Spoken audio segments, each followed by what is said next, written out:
to you live on Radio Toledo, 585 kHz on your dial. I hope you enjoyed the cup of tea break produced by the Radio 90 Archival Unit. Coming up, we have birthday wishes presented by Golly Moana. But before we start our day, Kōkiri Kohanga will open with karakia. Kia ora.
The weather is excellent, a very slight breeze, so if you're one of those who like sunbathing, today is just right. Come down to Pukumuri Bay Kōkiri Centre.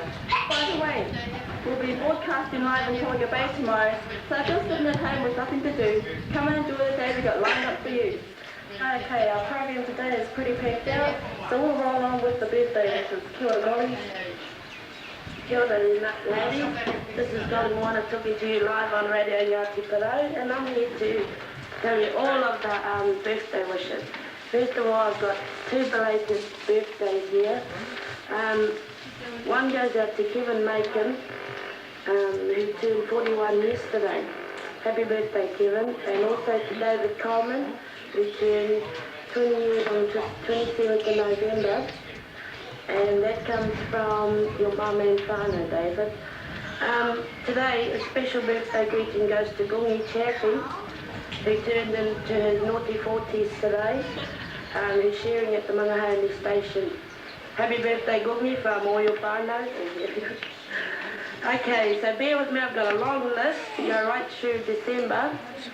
And the first one goes out to Dave Moana. Happy 41st birthday, bro.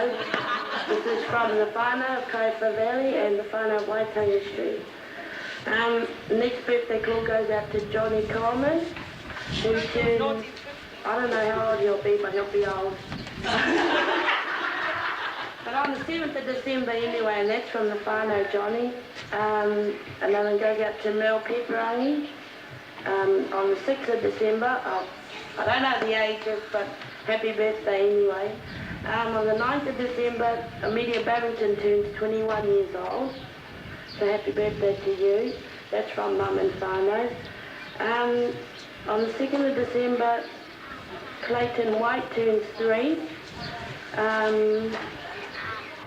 On the 7th of December is also Ronnie Babington. For Dino White, the 17th of December. On the 12th of December will be Brian Murphy's birthday. On the 24th is Noel Tuari's, will be 19 years that day. And on the 27th of December, the birthday of Kerry Tuari and Bunny Tuari and Rotoria there. Happy birthday, Bunny, whenever it comes along. On Clayton's birthday, I mentioned before, on the 2nd of December, will be JC and Mel Chambers' 25-year silver wedding anniversary. Kia ora you two. I'm Tina McClearly. On the 18th of December is her birthday. Tony Matahiki is on the 26th of December. Johnette Fairley is also on the 26th of December. Billy Boy is on the 13th of December. Jane Raro is also on the 13th. Cheers is on the 8th of December. Nikki Atherton is on the 25th. Kevin Pefferangi is on the 26th of December and Trevor Williams on the 26th of December. Also, Mere Paul on the 23rd of December. Anyway, happy birthday to all those I've mentioned, and wherever I've missed out, happy birthday anyway.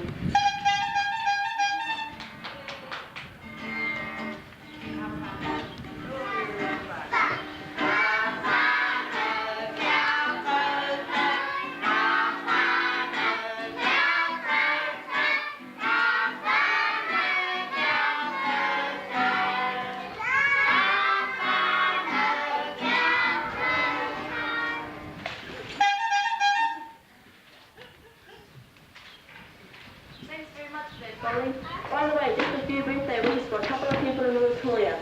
A big happy birthday to Joshua Haidel for this Saturday, and also his younger sister Treasure, who'll be 13 on the Sunday. So all the best wishes, you two. Kia ora koutou, I hope you can hear me. I too would like to wish you a big happy birthday. Don't forget payday today, come or shout. Okay, coming up we got the district nurse, Diane Williams. Kia ora, Diane. Right, I'd just like to say hello to everybody in Tainamara Bay, to Kuya and Waitara Bay. As most people know, I'm going on maternity leave to have a baby in January, and the lady that's going to be replacing me is Lynn Costa, and I'd like to introduce you today. Lynn's from Tolaga, so she's an East Coaster, much more than me.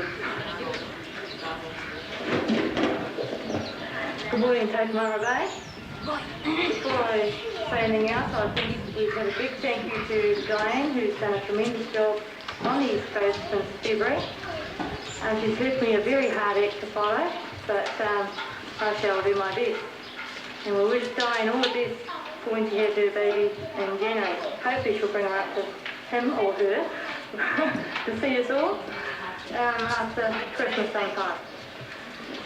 Just to tell you a wee bit about myself, I come from Tolaga Bay 3 times a week, possibly 4, sometimes on a Friday, sometimes not.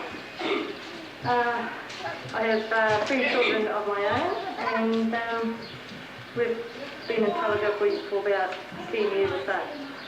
So I think that's about me. I'm sure Diane would like to say a few more words, wouldn't you, Diane? I'd like to say thank you to everybody from the district that's helped me. I've had a lot of support, and if I started naming names, I'd never be on the radio all day, I don't think. Loads and loads of help and support, and I'd just like to say thank you to everybody. I've been accepted so well here. I just hope that Lynn has the same acceptance, and the community here is just such a neat one. People have so much love in their hearts, and I just hope that that continues for the rest of the time. Thanks a lot.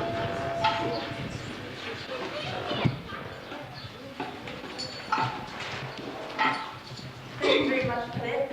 Now we've got an interview with Constable Sorry about that. Can we come back to the district nurse again? Now you're new to Waiting Bay, are you? That's right. Yes. Yes, I started on Tuesday. Where did you come from before? UK?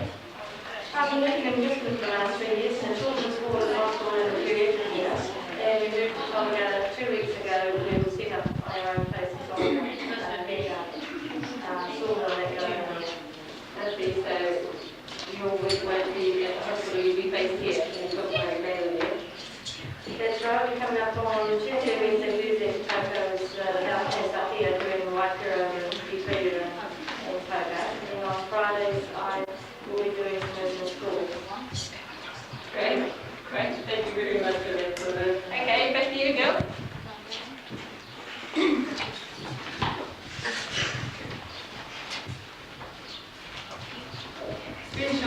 everyone. The time here at Radio Tauranga is 22 minutes after 10, and we're about to have a kōrero with some of the kaumātua of Tokomaru Bay. And we'll allow them to introduce themselves.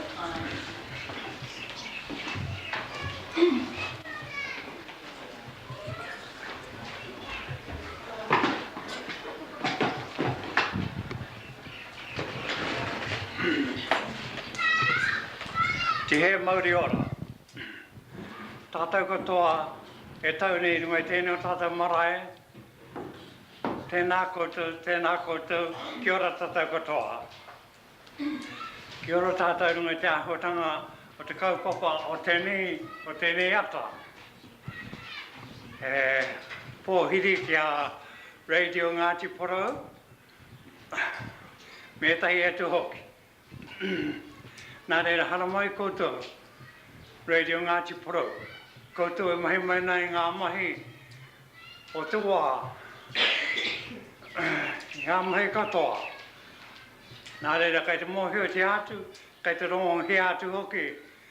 A koutou mahi, a koutou haere. Nā reira ngā mihi nui tonu ki a koutou katoa. Kia ora anō hoki tātou katoa, i o te ahotanga o te wā. I roto ngā rā, o te kirihimete, o te nuia. Nā reira ngā mihi nui tonu ki a koutou Ngāti Porou. Mō koutou mihi mai nei ki a mātou, mihi nei mō ngā āhuatanga o te kirihimete o te tauhou hoki. Koe ka hua, koe ka katou, hea ngā whakaaro o te tauhou, ka te awat. Mā te wae e whāki ki a tātou e pēnei ana, e pērā ana rānei. Nā reira ko te oro, te mea nui tonu, o te oro nui tonu. Ki tēnā o tātou katoa. Ki aha ki a roa tui o tātou rā, ki runga i te mato te whenua. Nā reira, tēnā koutou, ki ora tātou katoa. Just to mention, if you're sitting at home doing nothing, if you're sitting at home doing nothing, come down and have a look. We're situated at Tokomaru Bay Kōkiri Centre, Te Reo Irirangi no Toero, bringing people together. Kia ora. Kia ora everybody, and now we're going to have a kōrero with kaumātua of Tokomaru Bay once again. Eira hei, kia ora, eira. Ka mai ki te noho konei. Konei tō mai. Just there will be fun. Kōrero koe. Kōrero mai. Kia ora tātou katoa. Tātou katoa ne ngā kōrero a tō mātou mōre kaumātua o roto te whānau arua tau whare o Tokomaru. Nō reire kai te aroha ki te ai e mihi atu ni kia koutou Ngāti Porou. Mea tātou kohanga reo. Kare rua he pera roa tāku ni kōro. Ko ngā mihi kua mihi nge e ia kia koutou. Nō reire kai te awhine ngā mihi. Koe ka hua, koe ka tongu. Nō reira, kare pera rawa tāku ni kōro. Wāku kōro kia koutou e te kohanga reo. Kia kahara ki tō tātou reo, te reo rangatira o tātou mātua, o tātou tipuna. Kia kaha ki o tātou kohanga reo. Nō reira, meriki hi pete kia koutou me ngā mihanu o te tauhou e heke mai nei. Kare nui ka ku kōrero, tēnā koutou. E noho mai nā i o koutou wā kāinga.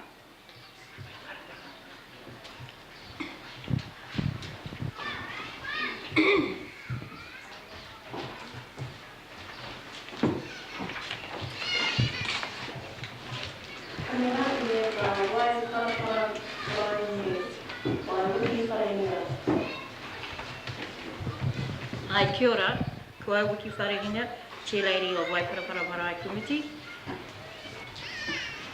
First, I'd like to thank all the people who have helped us during the Bola. Our marae has been really damaged badly by the Bola, and just been told that finally we will get on the way to build a new dining room. So once again, I'd like to thank all these organisations and different people for all the money that has been given towards the marae to help this venture to get underway. And as it comes to the history of the marae, I'll give it to my mother, Parata. Thank you. Kia ora. Harata komente ne kora tine kia kota. E te koro mo te marae Waiparapa. I ngā rā o mua, tu ke ko mātou marae, te poho te tikanga, e ini hau. Ini hau, kei roto o manga hau i. Ka muti ka neke inga mai rātua, ini hau, ki roto o te whae rātua. No hoi o mātou mātua tīpu nei reira, ngā para. Ka muti ka neke inga mai noe rātou tō mātou marae, ki Waiparapa kai re nei e tuana i tēnei rā.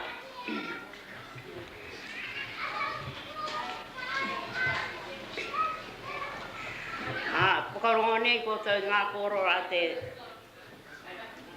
wiki, te chair lady o te marae Waiparapa.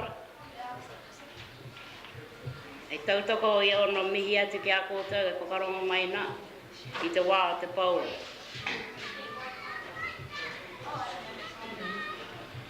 Ari tira i tonu mātou, ke hoki tō mātou marae ki roto anō te whae rāta. Nō te mea, kei te ngaho, kei te horo tonu mai te maunga i muri i tō mātou wharekai. Engari nā te whae ki o te taima mo te whakatū i te wharekai, koe ni te wā.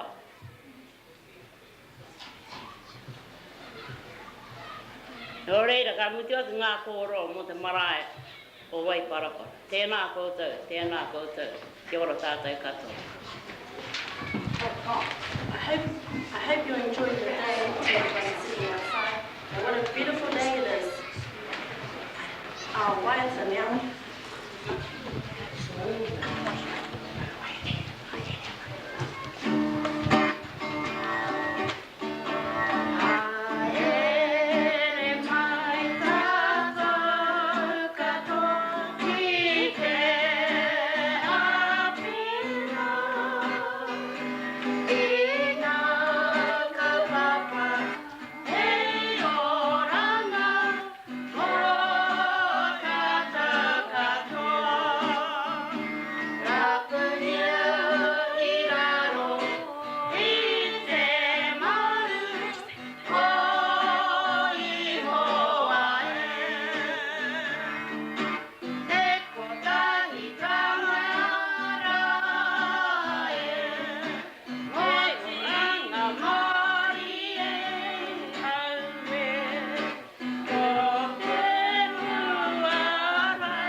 Off where I left off before, I believe we have some Swedish tourists outside.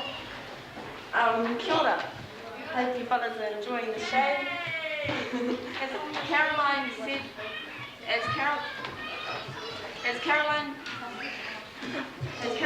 before, it certainly is a beautiful day outside. This is the first time we've all been on here, so it's a very new experience. And I hope you guys can put up all our boo-boos and stuff. Okay, enough of that, and I'm just about to sit down. Ka pai, Caroline. Just while we're waiting for Kitty to be seated, it is indeed a lovely day here in Tokomari Bay, and welcome here to the visitors from Sweden. We're happy enjoying the weather here that's been turned on, especially for the people of Tokomari Bay, and Radio Toiroa. Coming to you on 585 kHz. Kia ora koe, Kitty. Kia ora. Kia ora Radio Toiroa. I am Kerry Tuari and I am the club captain for the Te Puka Darts and 8 Ball Club. We have 8 local teams playing in the club at the moment, and we play Friday nights at the Te Puka Hotel. I don't know the results of the games as yet, but at the moment we're playing a game of sudden death. And during Labour weekend we had a visiting team from Te Aratū, and of course you don't have to ask who the winners were. Yes, it was Te Puka. So now we are looking forward to our return visit, which will be in 1990. I would like to thank members of the club teams that turned up at Tūtini to lend a helping hand when Te Aratū was visiting. It was really appreciated. Now the games tomorrow night, I hope all the teams are listening. The winners play winners, which is Morotiri versus Noughts and Crosses, and the losers play the losers, which is Polo Cross versus Outcasts. So to all the dart teams, good luck for the finals. Kia ora.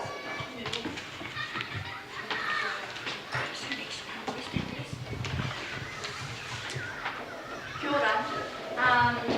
Now we have... I don't know what we got. Kia ora, Leah. Kia ora, Leah. Just while we're waiting for our next interviewee to come in, I think we'll come back to the radio station there, Ron. What do you reckon? Kia ora, Ron. Are you there? Thanks, mate. Take it over for us just for a little minute. We're waiting for a couple more interviewees to come in, and we'll call you back, okay? Thanks, mate. Kia ora. And now we're going to have an interview with Mr. Bill Rosterman, who used to work my father in the police in Victoria. And he's going to be speaking about the Coast Guard. Sure. I'll just read some notes that I've made about what we've done with the Coast Guard. Recently it was decided to form the East Cape Volunteer Coast Guard Association and install a Marine VHF repeater. As of the 24th of November 1989, we, the steering committee, have incorporated the Coast Guard associations, and the VHF repeater is operational. The repeater, which is located on Tawhiri Peak, Tokomaru Bay, gives good coverage throughout the east coast and has a range from Mahia to Cape Runaway. As well as supporting marine safety, the repeater would be invaluable in general civil defence situations. The repeater is on International Marine Channel 61 and is available for marine radio use by any boat. The Coast Guard Association, however, would appreciate a donation toward the cost of establishing and maintaining the facility. An order has been placed with the Coastal Communications Gisborne for the supply of 25-watt radio sets for both commercial and pleasure boats from Ruatoria, Waipiro Bay, Tokomaru Bay and Taiga Bay. This will provide a large initial network which will expand as others appreciate the range and quality of communications available. The VHF repeater and 4 batteries are housed in a small hut with 4 solar panels fixed to the roof. The aerial is fitted to a wooden pole next to the hut. The total cost of installation and the purchase of the radio equipment was approximately $10,500. All labour, including Dennis Hartley's helicopter flying time, as well as the building materials, have been donated. To date, we have received donations from many local people and organisations to assist in the establishment of this valuable asset to the East Coast community. The project has been assisted by all East Coast fishing clubs and also by many commercial fishermen and fishing companies, financially and with construction of the hut and repeater installation. Those are the notes that I have. Perhaps I could just add that it's been up and running for about 2 or 3 weeks now. The reports we're getting are excellent. It was actually broken down once, but that's been repaired with the help of Dennis Hartley again. And at the moment we've raised about half the money required to pay for the project. So we're actually in the process of writing to all the commercial fishermen, but we also appreciate any donations. We're also applying to various trusts with the hope of getting some donations also.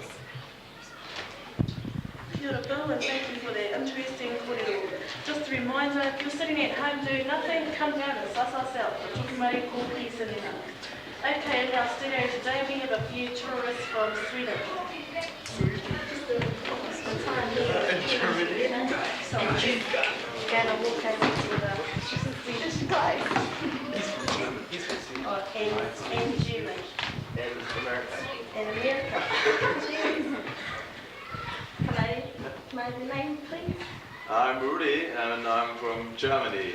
And I will at first introduce my group. It's the East Cape bus, you know. It's going around the East Cape and it's a bus just for fun.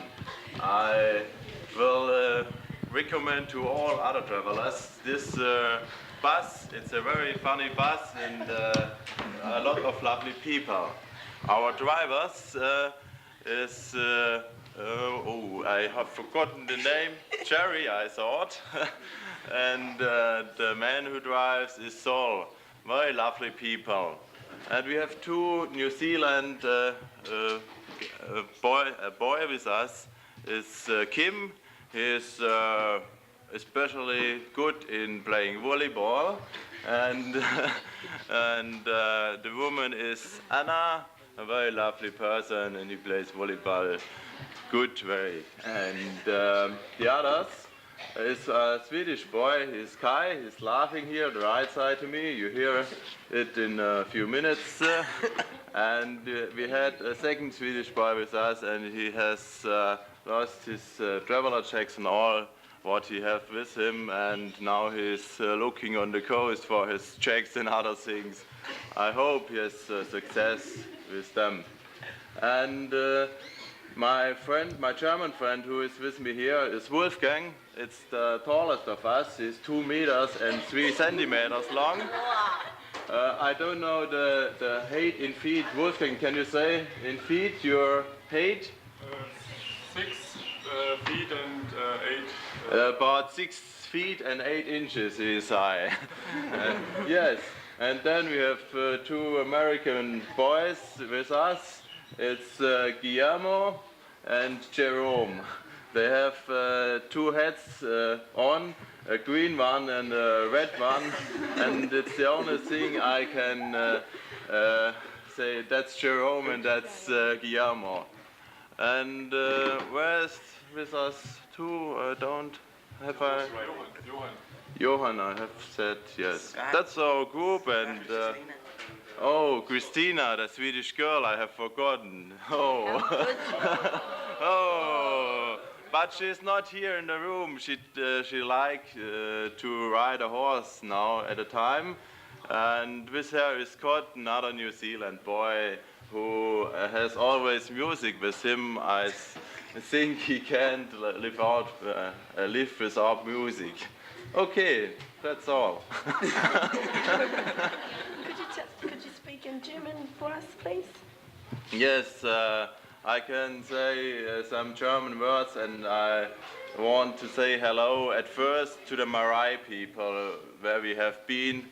They are very lovely, and I enjoyed this night very much. And I remember 2 names, Terry and Jerry, and hello, Terry and Jerry.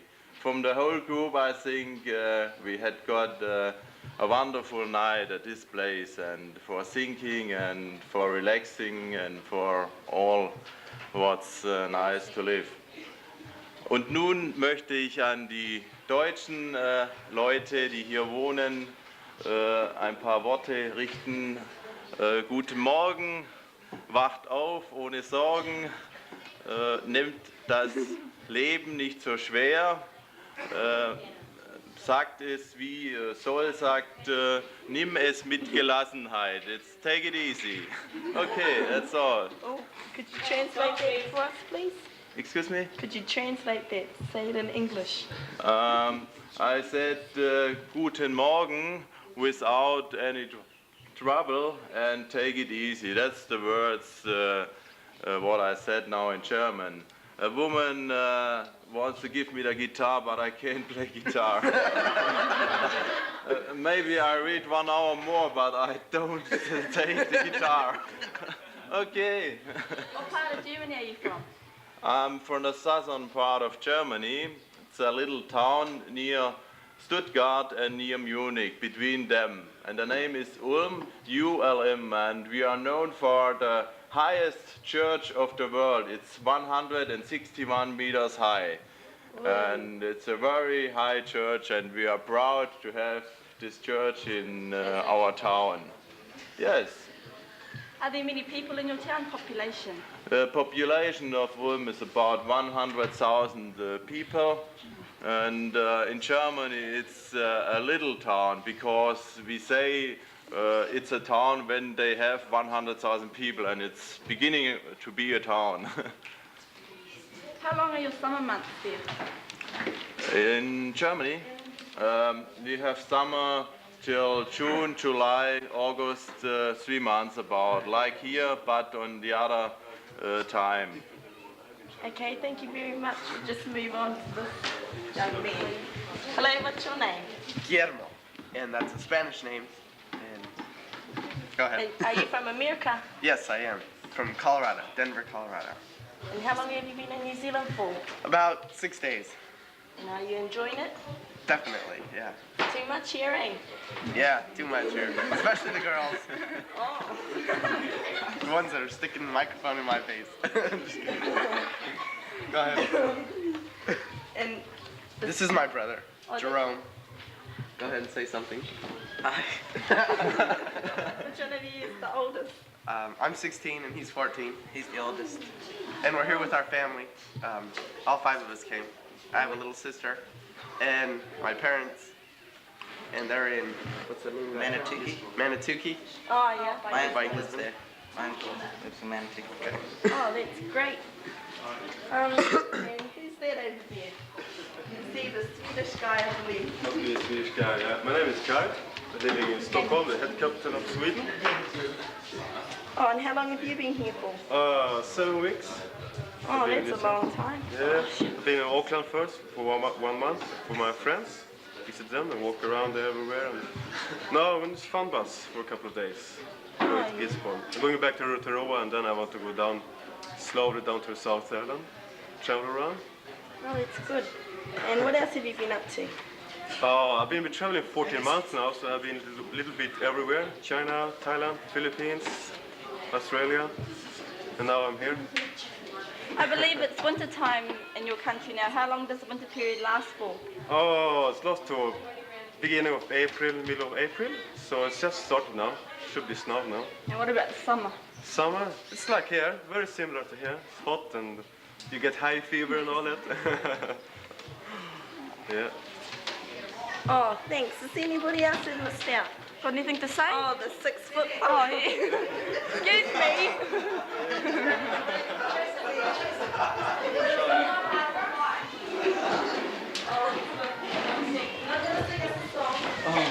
Oh, you can't sing a song. Sing a song, come on. What kind of song should we sing? Sing a song. Hurry up. Come on, Gil. The time is 10 to 11.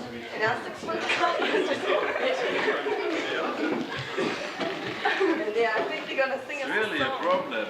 Let's sing. What's the song is your name? Maybe I should try one. No, they're not a good singer. Try that one that you're doing the lessons. We're just waiting for the Christmas song. I believe it's a Christmas song. Ooh. Do it. Sing happy birthday. Happy birthday. Everybody's listening to this. It. Oh, what's your song? Oh, I'm a 6 foot guy. I must ask your name. Wolfgang. Oh, yeah, where are you from? Germany. Oh, come on, sing a song. Oh. Okay, I have to sing one in Swedish then. In Swedish? Oh, Yeah, come on, I sing come one on. in Swedish. Oh, good on you. Yes. Vem kan segla förutan vind? Vem kan ro utan åror? Vem kan skiljas från vännen sin? Jag kan segla förutan vind. Jag kan ro utan åror. Men ej skiljas från vännen min. Utan att fälla tårar. Oh, that was excellent. Oh, thank you. brothers, for coming in and talking Thank to you very us. much too. It was a great pleasure. It's a great place too. Thank you. Yeah. Oh, here's okay, thank you. Coming up, we have the local history by Te Rawhiti Hairaka. Kia ora. Kia ora. Here, sorry, take that one here.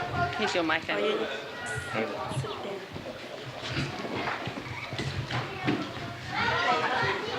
I really don't know what I was supposed to do with history, but because there is so much that one can talk about when it comes to history. But over the last few years I have collected a lot of old photographs and history related to Tokomaru Bay. And what I decided to do was to talk about the whaling in Tokomaru Bay so that we could have an idea of some of the families that are now in Tokomaru Bay and are tied to the whalers. Whaling began in Tokomaru Bay around about 1830, and a man called Robert Espy was asked to set up a whaling station out at Mawhai. There he set up his whaling station in what we know today as St. Patrick's Cove. There in St. Patrick's Cove they had this group of whalers that we know today as a number of our different families in Tokomaru Bay. We have the Ryland family, who descend from a Charles Ryland, who came from Manchester and whaled at Mawhai for a while, and then set up a store at Te Puka, and finally moved to Te Areuru down Waima to set up a store there. Then we have the Gerard family, and a man called Charles Gerard also whaled out at Mawhai, and he also helped to had a boat building business as well. So I suppose he mended their boats when they got wrecked by the whalers. So he was very important. Then we have the Anderson family, who came from John Anderson. This is the family that I am related to because my grandmother was an Anderson. And so this is my tie to the whalers, much as the Gerard and the Ryland families have their ties to the whalers. For those who are Babingtons, George Babington also came to Mawhai as a whaler. And I understand he left the whaling business there or later on and was responsible for the whaling business out at Mawhai for quite a while. One of the local names and one of the local chiefs tied with the whaling out at Mawhai was Henare Potai. And Henare Potai was known as one of the local chiefs and was also tied with the pa out at Mawhai.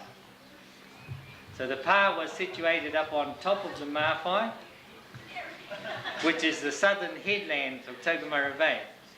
So as you go south and out onto the headland, you go around the corner and that's where the whaling was held. So that's on your way to Tolaga Bay along the coast. Charles? I'm not quite sure. Anyway, those were the families that were tied with the whaling here in Tokomaru Bay. And from the Potai family, of course, we have the Aspinalls, which is Phil Aspinall and his family. We also have the Naidens, and they tie into the Potai family. So these are all the families that are still here and were tied to the whaling when whaling was important along the east coast here. Well, as I said, whaling began in 1838 out in Mawhai. That's when Espy set up his whaling station there, and I haven't been able to find when it stopped. But it took place during that period of time from 1830. I understand the whalers also used the landing down at the hotel, Te Puka, to bring in some of their stores.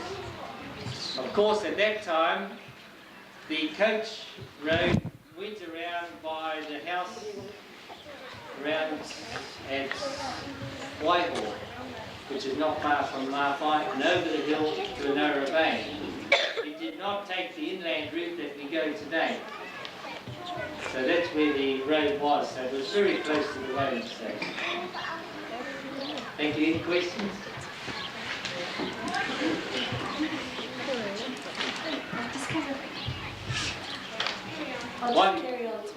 Okay, while we're talking about that, it's Mackie's history of the East Coast and Poverty Bay tells us that it must have been a bit of a lean-to that Eski had out at Mawhai for his whaling station, because it tells us that it was very rich in conditions that they had out there.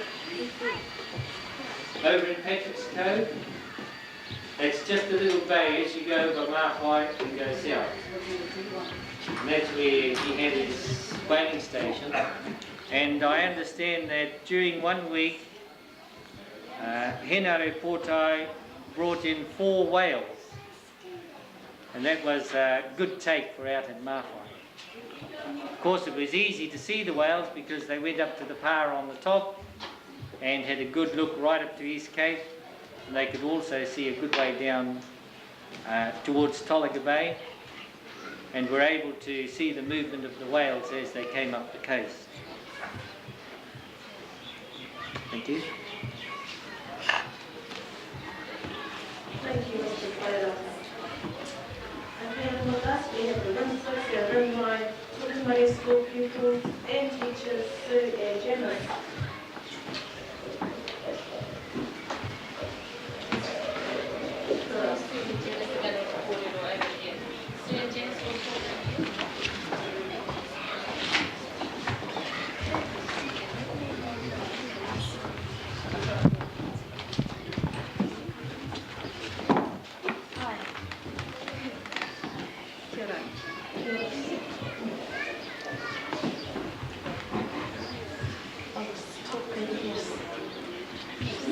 Hello ladies, the time is all yours. Would you like to just first introduce yourself and Mike over there will take you. It'll be fine just sitting on the table. Thank you. Kia ora, Janice Charteris, Tokyo Bay. I'm just speaking on behalf of the children that went in the cultural festival at Tipi-Tik. It's a pity it only happens every 2 years. To see our children all in costume, beautifully presented and proud.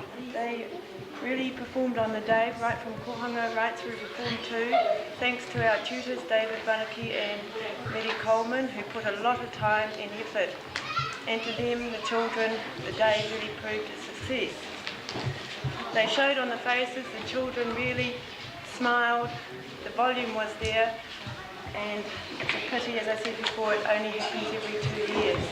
All the coast children, I think, were there out in force, and it's great to see the parents and the community backing the children up. So I think we're going to do an item today too, and hopefully they will do the same on the performance they did on the cultural festival. Over to you, sir. Kia ora, Sudaki, Takuingo. It's nice to be here and share this time with you. We thoroughly enjoyed the practice time.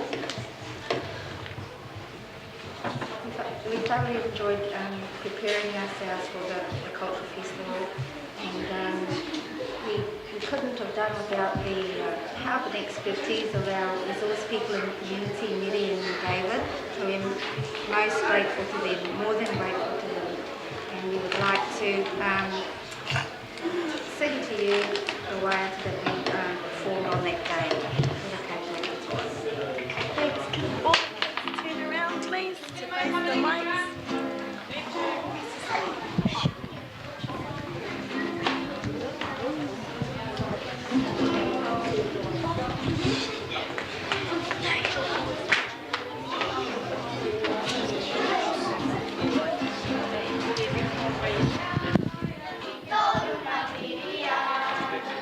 Yeah.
here. What's your name?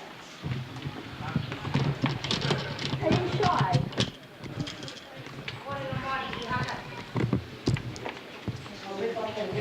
Come back to you later. What's your name? Jason who? JC. Oh, JC. Oh, what's Santa going to bring you for Christmas?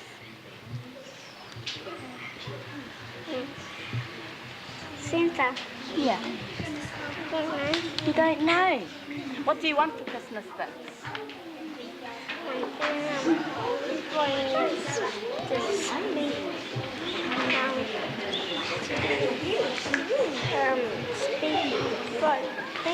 Oh, yeah. We'll come back to you in a minute. We just want to sing another song. Oh, you guys going to sing another song, yeah?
Are we going to interview now, Debbie? And what beautiful singing that was from Room 6 and Room 9 pupils of Tukumari Bay School. What do you think, Katerina? It's very well done.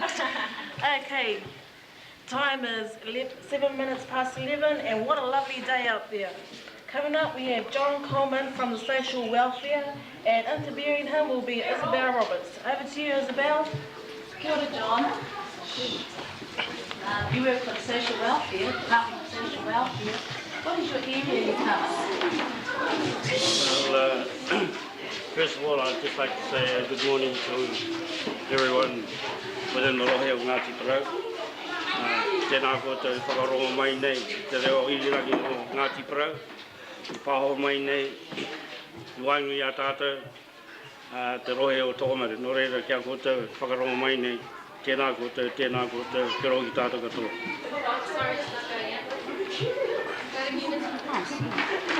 When I say kia ora to you, then you can talk to the Rohe, then I'll ask you. Kia ora, John.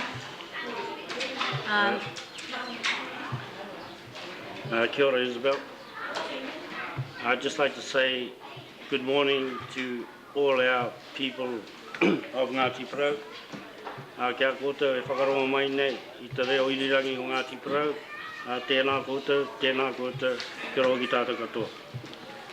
John, you are an officer for the Department of Social Welfare.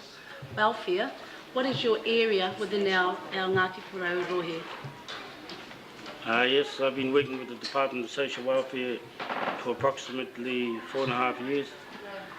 And my area in which I work is from Tatapari, again.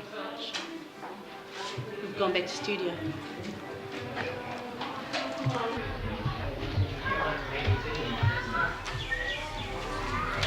Kia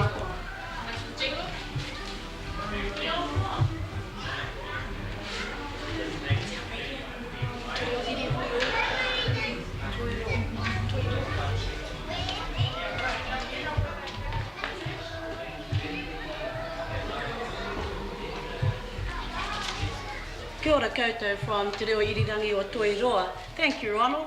And with me here I've got John Coleman from Department of Social Welfare. Kia ora, John.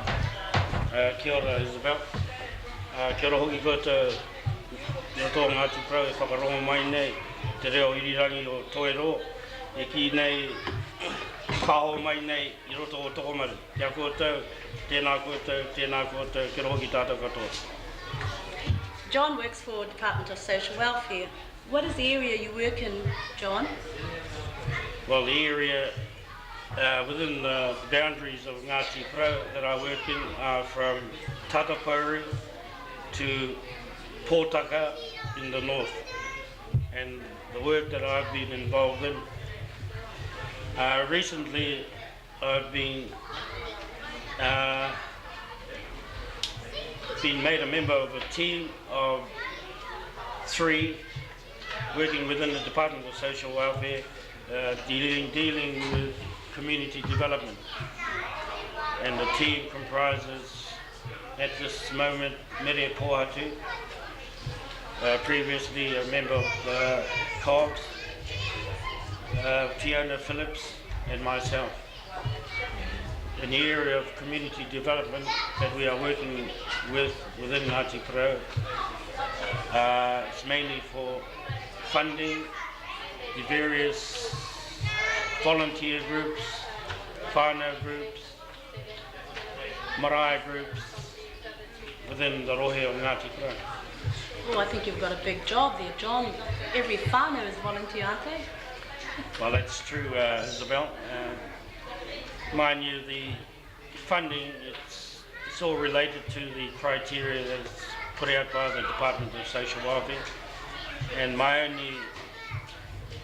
only problem was not problem with me, but hopefully that people out there that have these groups, that when they do come to our, or let me know about the kind of funds that they require, and they have already set up a kaupapa, hopefully to meet the criteria that the kaupapa of what they intended doing isn't changed. And that's all I can say to most of the groups out there that want funding. Otherwise you lose the whole essence and the flavour of what you intended doing in the first place, whether to help our people out or not. Sounds pretty broad, that job, community development. Do you work with the youth in this job? No, it wouldn't be with that job. Yes, it would be. Yes, I do work with the youth, and youth mainly in the culture side of working with the youth, and I'm available to help out wherever on the East Coast to develop their culture. I know we have people within our communities who are well equipped to teach our youth, hopefully that they should come forward, because this is one part of our learning, or our tikanga Māori. It's not sort of actually brought out amongst our youth, and I think they're wanting to do this in each of our communities, and hopefully that some of the people that are the experts in this field should come forward. I feel that leaving Tokomaru to help any other community with the culture side of it, it's not, I feel a bit iffy or frightened to actually move into another community, but if there aren't the resources available within that community, certainly I'd be able to help. So you'll go out and encourage the teachers to come forward and teach the young people. Do you work with the old people? Yes, I do. Well, lately I've been working more with the older people. That's with the welfare, benefits, financial assistance, whatever. And certainly they are a group of people that have actually missed out through no fault of their own, and there are benefits available to assist our old people. It's unfortunate that the department doesn't advertise or let the people know what's entitled to them. It's only when they actually come to see either myself or Harriet Rogers, that is based in Ruatoria, tell us what the problems are, and then we go and seek what sort of financial assistance or benefit that is available to help their needs. And you work with our little kohanga children? Well, the kohanga here in Tokomaru, I do keep in touch with them, and but I think in the field of most of our kohangas within the communities of Ngāti Porou, I think they are well catered for, and when we are required to come along to assist, certainly there is room for us to help and time to be made available to help kohanga, certainly. Good, John. Is there anything else you'd like to speak about with your job as community officer that people might like to know, where they can contact you if they'd like to know information? Yes, I'm available approximately 3 days a week, unfortunately, and I'd like more time to be spent up here with the people of Ngāti Porou, but the Department of Social Welfare in Gisborne, I've got to be there at least 2 days a week, and it leaves me with 3 days to try and cover the area between Tatapari and Pōtaka. I know that some of you may have not heard of me or may haven't seen me, but I am available. If I can't be located in Tokomaru Bay, you could contact Harriet Rogers, Ruatoria, and she would probably know where I am or be able to get a message to me. You've got a big area to cover in 3 days. Do you feel that one person can justify that job within the Ngāti Porou rohe, 3 days of 1 week? No, at this point in time, I think there is a need for at least one more community worker. The majority of our people within Ngāti Porou are on some sort of benefit, and I think we're looking at could be about 80% of those living within Ngāti Porou are either on unemployment benefit, sickness benefit, solo benefit, you name it, super. So the majority of our people within Ngāti Porou are actually being funded or paid by the Department of Social Welfare. Is there any way in your community development program that you could perhaps find or channel your beneficiaries towards employment or create employment, be of assistance to people trying to create employment? No, unfortunately, there are funds available to help, but as we know, employment up the East Coast isn't very good. Looking at the farming sector, the forestry sector, and it's unfortunate that we've been an area that's been, I wouldn't say singled out, but we've lost our forestry, we've lost our post offices. Hopefully we don't know, but we'll be losing staff at the Department of Māori Affairs. So we're just one area within the whole of New Zealand that anything to save money government-wise, unfortunately we are one of the areas that we're not prone for cutback. Right. Kia ora, John, thank you very much for that kōrero. Is there anything else you'd like to say? No, not... You've said quite a bit here and informed the listeners. But there are other benefits and that I do assist and I do help out with benefits and unemployment benefits, whatever. And I'd just like to say that for the two workers within the Department of Social Welfare, that's myself and Harriet Rogers. It's been a hard, slow struggle to try and meet the demands and the needs of our people within Ngāti Porou. And hopefully that there will be improvements within staffing, but that remains to be seen. But if you are concerned out there, I think we should, you as the people, us as within Ngāti Porou, should see if we can do something to try and better the service within our people, for our people within Ngāti Porou.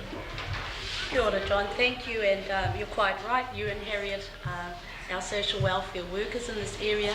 You have got a very hard task ahead of you, and it's a thankless task, but I'm sure people are aware of you both and try their best not to overburden you. Thank you very much for that kōrero. I believe you've got a song for us now.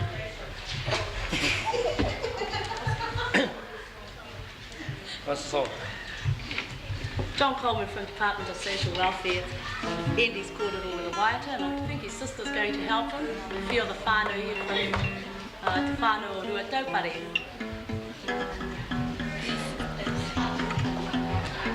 The weather out here is quite beautiful, and kohanga children, they're visitors from overseas, the local kaumātua, they're all outside enjoying the sun, and we're just inside the pōkiri with the doors wide open, watching everything. I think John's ready to sing his song.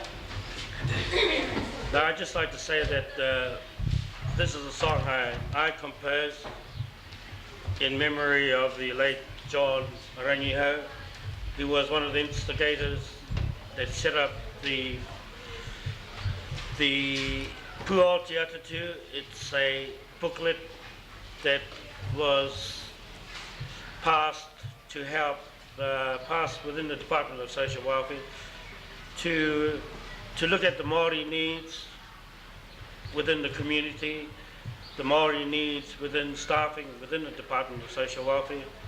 And unfortunately, John Rangiho was a chairman of this committee, but unfortunately he passed away about 2 years ago. And this is a song I actually composed for John Rangiho called E Koro. E koro, Rangiho, anera, te whānau, rua taupare, o toko maru, I haere mai nei, I te whakari, tēnei hui, ko rangi au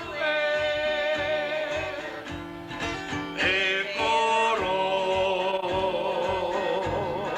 rangi au, maranga mai,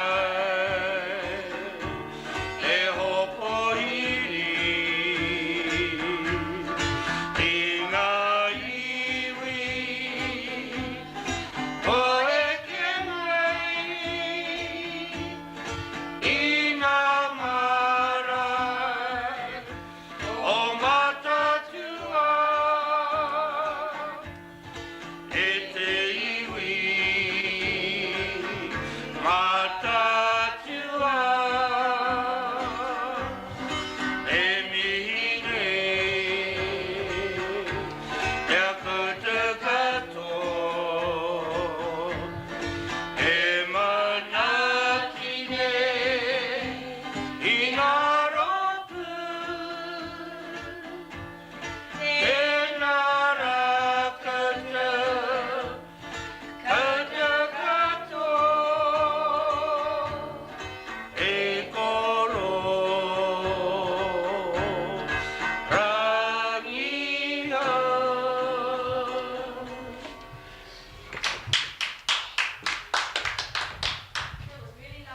Thank you. The time on Radio Toiro is 11:28. And if you're doing come down and have a look. We're here at the Kōkiri Centre, Tokomaru Bay. No mai, haere mai. Morning everyone out there. Well, today it's a hands-on day. It's very, very hot, although there is a slight breeze blowing. It's much, much nicer than it was yesterday, although we had a wonderful time in Tiki Tiki. The girls here are doing an excellent job, and I'm sure those back in the studio are as well. Thank you very much. Okay, over to Dave Marcus now, and he'll be giving us an interesting corridor on a sport I know a lot of people out there enjoy, softball. Kia ora tātou katoa, te ui whānei tonu o Ngāti Porou. Whakarongo ki te reo irirangi o Ngāti Porou, coming to you live from the Kōkiri Centre, Tokomaru Bay. Ko rawiri mati ki tēnei, ka kai kōrero I tēnei rā mō te karapu tēni team, te karapu softball. This year, the Tokomaru Bay Softball Association restarted after 3 years in recess. Due to a lot of interest from local softball enthusiasts, the Tokomaru Bay Softball Association was reborn. It was hopeful that we send both a ladies and men's team to join the Softball League in Gisborne.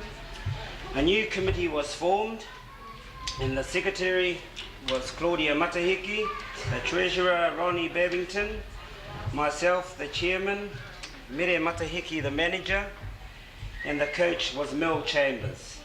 Unfortunately, after 2 public meetings, only a 15-strong women's team originated, and they made up the Tokomaru Bay quorum of the association.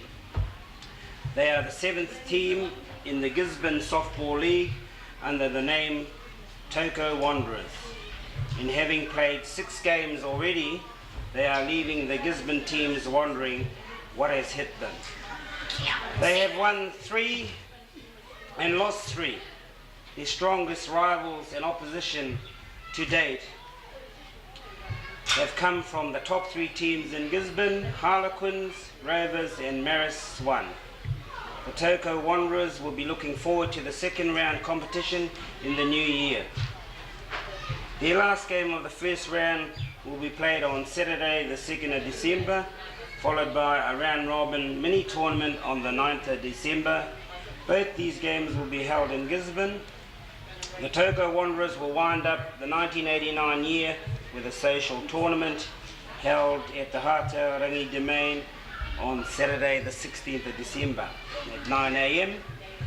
This will be open to all Gisborne teams and any East Coast teams who would like to participate and who are out there listening today.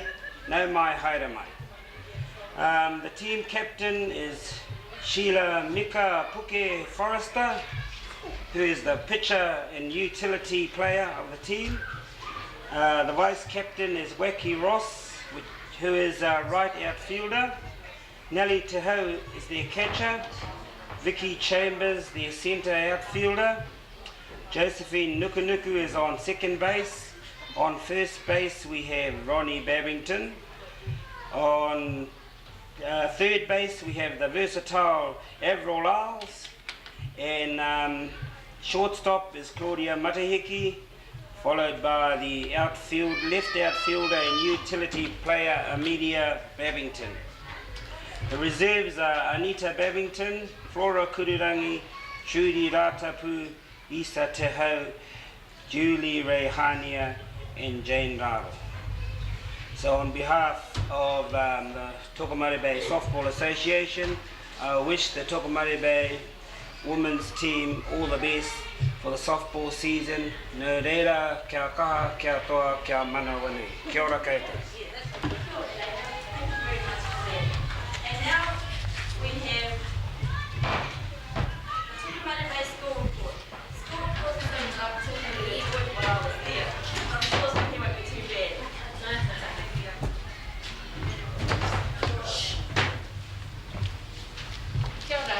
Kia ora. Kia ora, Kapiti.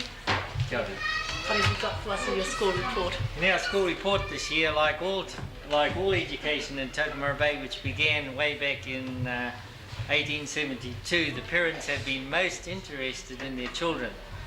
And up to date, the report is that they have finished the charter and we'll be discussing it with the parents. On the 30th of November, we have a support group meeting to discuss the bilingual unit, which they hope and are planning to get into operation early in the new year when school starts. They have not been able to get that into operation because the teacher has not been available for the unit. Has that been due to funding or due to resources? Due to getting the right teacher and resources. So that's we're looking forward to that in the new year. Following the support group meeting will be a maths evening with the parents to bring the parents up to date with maths, and they have one of the inspectors coming in to talk to the parents on that evening. That's the 30th of November. So all those parents in Tokomaru Bay who want to know about maths and are interested in the bilingual unit, be there at 6:30 the 30th of November. That's tonight. That's tonight. That's tonight. Maths is a very interesting subject because a lot of the parents aren't up to date, and that's including myself. The new maths that is being taught in the schools today. So I'd like to encourage all the teachers there too. Right. Following that, we have the review committee on the 6th of December coming in at lunchtime. And they will be the ones who will audit the schooling program from now on. So they're going to visit lunchtime the 6th of December. On the 7th and 8th of December, we have the senior children going away to Gisborne for 2 days, and they will spend an evening there in Gisborne. While they are away, the junior area will have a Kiwi Sports Day on the 7th.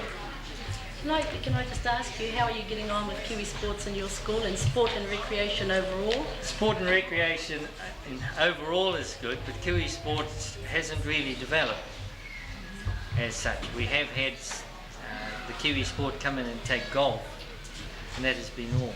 So we're looking forward to the juniors getting this program, which will include softball, cricket, the aquapass, which is swimming, and volleyball, all with the Kiwi Sport program.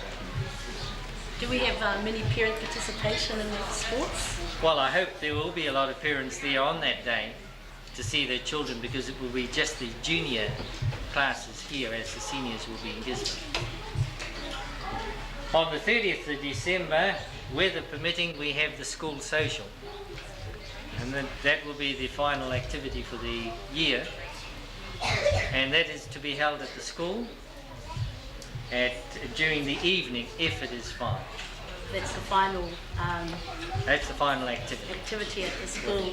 And how is your school getting on with the new school, Board of Trustees, the new system now with education? Well, as I said, the charter is complete, and so we are looking forward to working with the board from now on. And budgeting? Budgeting, I am not up to date with that one as yet, but I'm sure the principal, Mr. Jackson, will be up to date on that. And of course, the holidays start on the 15th of December for the children. And I would just like to say on behalf of all the teachers, happy Christmas and a happy New Year. And to all Ngāti Porou and all those here in the hall today. A Merry Christmas and a Happy New Year. Kia ora te rāwhiti.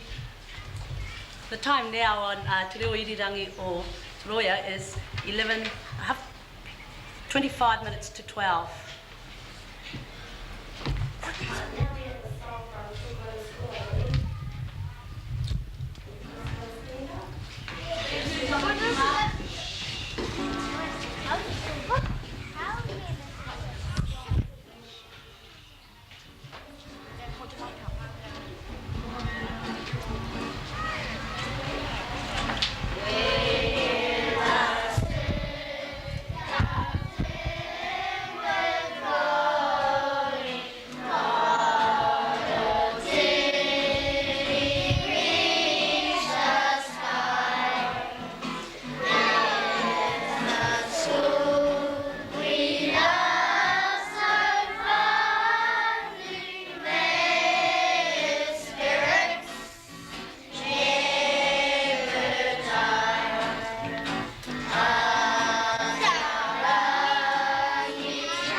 listening to Joshua Haidero.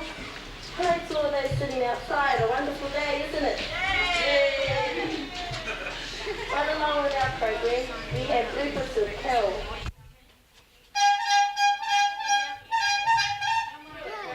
Carol's here with bloopers from the area, local bloopers, so this should be quite easy. Good morning. Yes, good. In a recent cooking competition, a local community travelled far before the outboard overheating alarm came on. When this happens, the proper thing to do is to switch off the engine and wait until it cools down, which he did.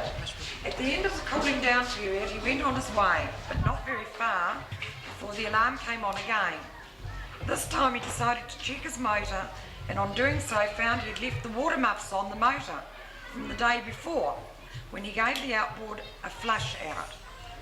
Club captain John Ingo was certainly Wally of the Week, receiving a prize of 1 barbecued sausage.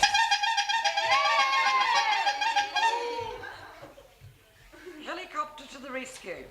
Recently there was a helicopter parked at the local Te Puka Tavern. One patron decided to go to a housewarming function at Mangahoney Valley, armed with 2 dozen Steinlager.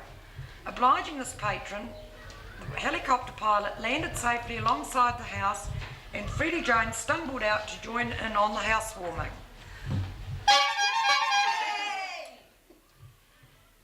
Newspaper. Recently, the East Coast Press were in Ruatoria collecting advertising and news. While sitting quietly in the car having some lunch, a young lad, Gene Tafara, approached the car and asked a friend from Tokomaru Bay, "What are you guys doing in Ruatoria?" When answered, "We're here for the newspaper." He replied, "Fancy coming all this way to buy a newspaper." One young lady made a faux pas yesterday and managed to burn 100 pies. How, I don't know. No hot pies, but sandwiches, etc. were available. During the wet weather and not owning a clothes dryer, a microwave oven dries your pyjamas very successfully. Nice one, Martin. Thank you, Carol.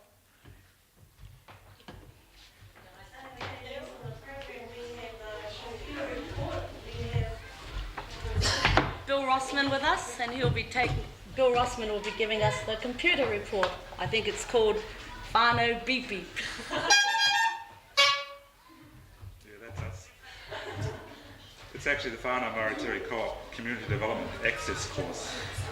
This course started on July 10th, 89, and it will finish in December the 22nd. The course consists of computer training, which includes word processing, graphics, databasing, communications, spreadsheets, administration and accounts. The community development part comes in after we've done some computer training to assist the community in some of the following ways. We are undertaking a comprehensive survey of training needs of the unemployed in Tokomaru Bay. We've conducted a housing needs assessment for Tokomaru Bay. We have designed stationery. We have done community posters and banners. We're developing community sports by assisting with research into the history of the Tokomaru Bay Bowling Club, preparing receipts, books and cash book for the Tokomaru Bay Bowling Club. We've prepared statistics for the Uawa Rugby League Club, team sheets for the Ngāti Porou Touch Rugby, certificates for the Timberlands Netball Club, and letterheads for the Te Rangatahi Netball Club. We've also done posters for the Awhana Fishing Club. We've done posters for the Te Puka Tavern Darts team, designed a monogram for the Rangatahi Netball Club. We prepared a mailbox list for the Tokomaru Bay Post Office. We had some input for the revision and typing of the local school mission statement and charter. We've assisted in organising and providing posters for the Tairawhiti Polytech 2-day hui that was held recently at Tokomaru Bay. We've designed and printed invitations to the Maritiri Kahanga Rio official opening. We've done quite a few things. The idea of the course was to show the trainees with some computer training how they could assist the community in things like constitutions and the sort of things that I've outlined. The idea was that with devolution, hopefully there's going to be a large number of jobs working for ITA and Runanga, and some of these young people have now at least got some computer training and may be able to assist in some of those areas. This course, I think, has been a success, although the job outcomes may not have been there immediately, but at least the trainees have got some training.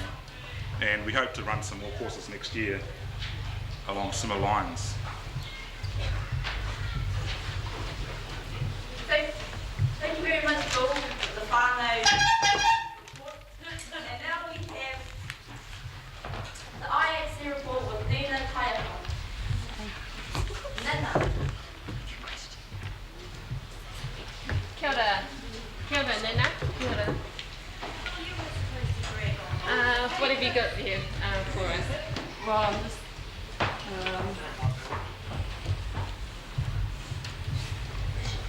here to talk about the IHC and what it can do for the Ngāti Porou people of the coast. Right, you go for it, mate. Recently I had a meeting with them, and it's really for to help with employment and things that they can do for Tokomari Bay, and they're prepared to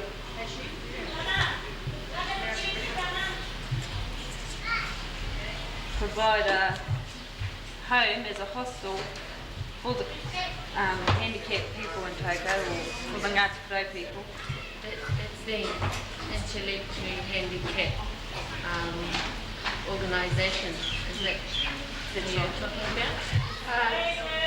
Where are you responsible to? Is it Gisborne or somewhere further than that? Yeah, I'm not really responsible to them. I've actually got an IHC child of my own. Oh, I see. And I just sort of thought I'd come in and see if I can get some community support. Oh, I see. To set one up here in Tokomari Bay. Yeah, that's right. And they're prepared to supply employment for the case. They won't bring in outsiders or anything else. They want the case people to, and the IHC, the handicapped people that they're talking about are actually from the case, and they want to bring them back into this area. I see. So, well, as a mother with a child who is intellectually handicapped, what kind of things have you had to deal with your child? Well, as in, well, obviously they need special care. Well, yeah, there's, I've had to practically travel all over New Zealand getting special care for him. That was before I was involved in the IHC. Anything to do with it. Well, can you tell us about the few places that you've had to go to? Well, I went to one place I went to last year. I took my son to was Rotorua. They wanted an assessment over there. That was before I was with the IHC, and when I went in there was at least 80% of the other children, I had the handicapped children that were there, were from Ngāti Porou, and none of them had any families with them. They were all by themselves. They were in a school there, and it was just, it was really heartbreaking to see them all. They all sort of ran up to me and started grabbing me, and it was really sad to see that there was no support for them from their families. Well, what other things is the IHC proposing to make this base in Tokomari Bay possible? Or is it Ngāti Porou, or is it Tokomari Bay they're specifically looking at to set a base up? Or? No, anywhere on the coast. Anywhere. We had to do it anywhere on the coast. It was just that they thought with me being here, we might be able to get something started. They need a community help. Community has got to get behind. And well, once the community has got together, once you do get a group of parents who are interested in forming a group to talk about their own experiences with intellectually handicapped children of theirs, what is the next step that the IHC propose to put forward to say, for example, if the base was here in Tokomari Bay? Well, they're prepared to create employment from the coast. They wouldn't bring anybody from outside. And how would that, well, how many people are they prepared to employ? Well, I couldn't tell you at this time. Is that dependent on how many children need the actually special care? Well, these are adults we're talking about. They're prepared to bring in 5 handicapped adults that are actually from the Ngāti Porou area, and what they're looking for is courses, anybody prepared to take them on and train them in anything, fishing, kit making, anything. You know, they're prepared to supply jobs there, employment. So they're hoping to perhaps get some working experience for adult intellectually handicapped people. Is that what they're looking for? And so if people out there who are listening have job opportunities or working experience openings in their own areas for an intellectually handicapped person, where would they contact? Me. At East Coast Press, 749, Money Bay. Is that your workplace? Yes. Whereabouts is your, do you have an after hours telephone number? No, here it's from 9 to 3. From 9 to 3. Contacted, or I can be contacted at 893 after that. Tokomari Bay. Well, that's great. Well, I wish you all the best in this little big pursuit. So come on, Toko. Actually, we're having a meeting in early January. I'll have to let them know when, but the IHC are coming down from Gisborne, and they'd like to have a community meeting with anybody that's interested. Well, I just remembered it was only very recently when the IHC from Gisborne went to Iruharama Marae for some workshops there that they actually wanted their clients, I think they referred to, aren't they? Yeah. The people who had actually made a whole lot of prizes for a fundraising event, didn't they? And they went off rather successfully for them. Is there any possibility that another venture like that one would come up in the near future? Well, the 2 ladies I was talking to the other day said that they've written back to Ruatoria and they haven't sort of got any replies back from them. So that's why they came to me here and thought I might be able to do something. Well, Nina, thank you very much for coming in today, and I do hope that we get a reasonably good response from the people who are listening, and it is really a concern for you, and I'm sure it's a concern for everybody else who did want to come. Thank you very much for this time.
position now for news, I think.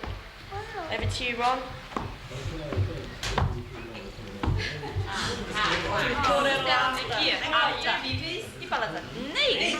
Like Simon comes to our too, we got both nowhere.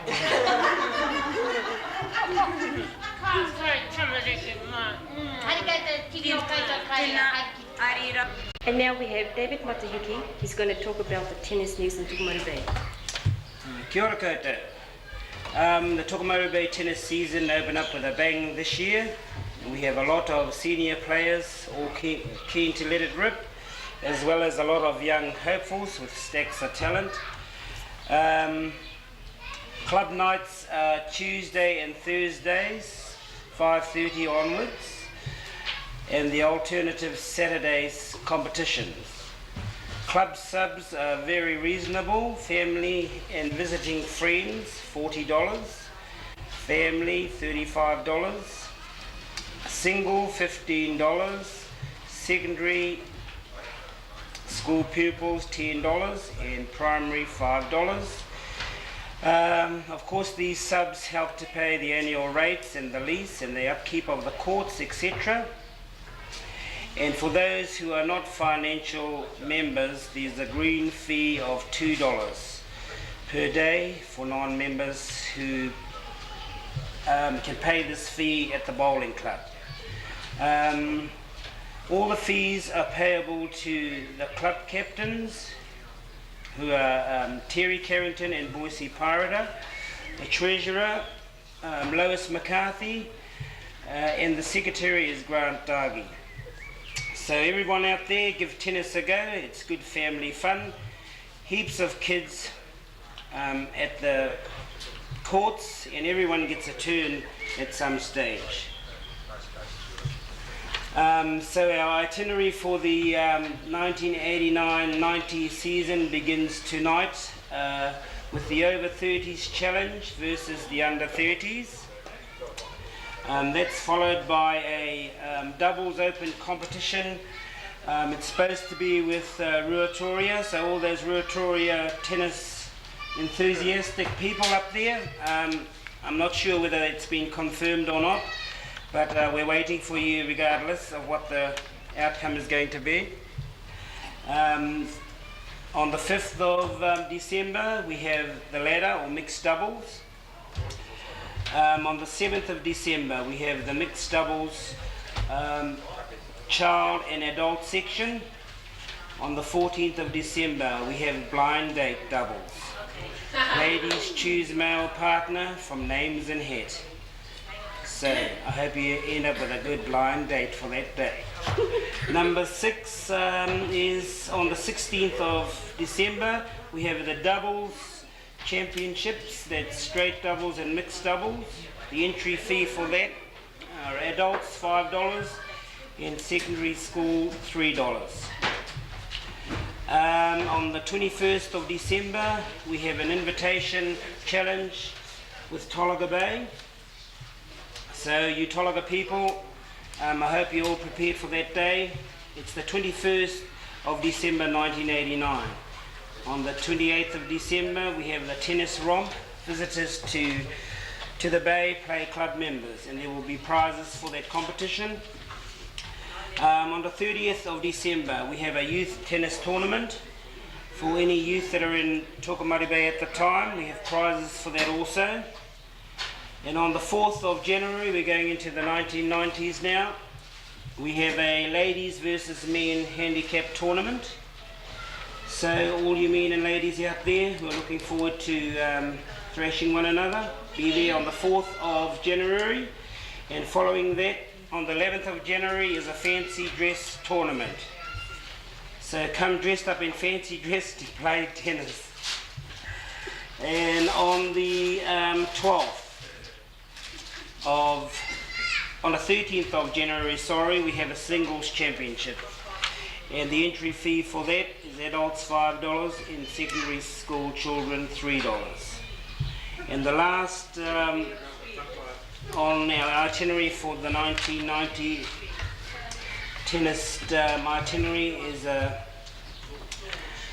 merchandise day for the Richard Smith Cup. which will be contested from a team of 4 in each team. So, ladies and gentlemen out there and everyone who's listening, any cancellations owing to weather, etc., games will be played at a later and suitable date. Nā reira, kia ora.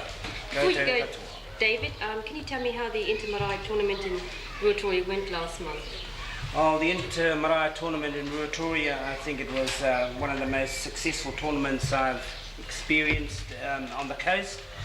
I think it'll get bigger and bigger as the years go by, and I think it's something that brings all the whānau together on the East Coast, and I think for myself, having played in the tournament, it was one of the most successful Maori tournaments I have experienced on the East Coast, or any tournament, tennis tournament. Are you going to hold another one next year sometime?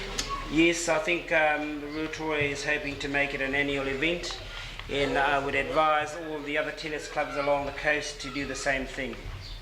It's really a terrific tournament to be held once a year. Thank you, David. And now we have Martin Christensen, who's going to talk about the bowling. Kia ora, Martin.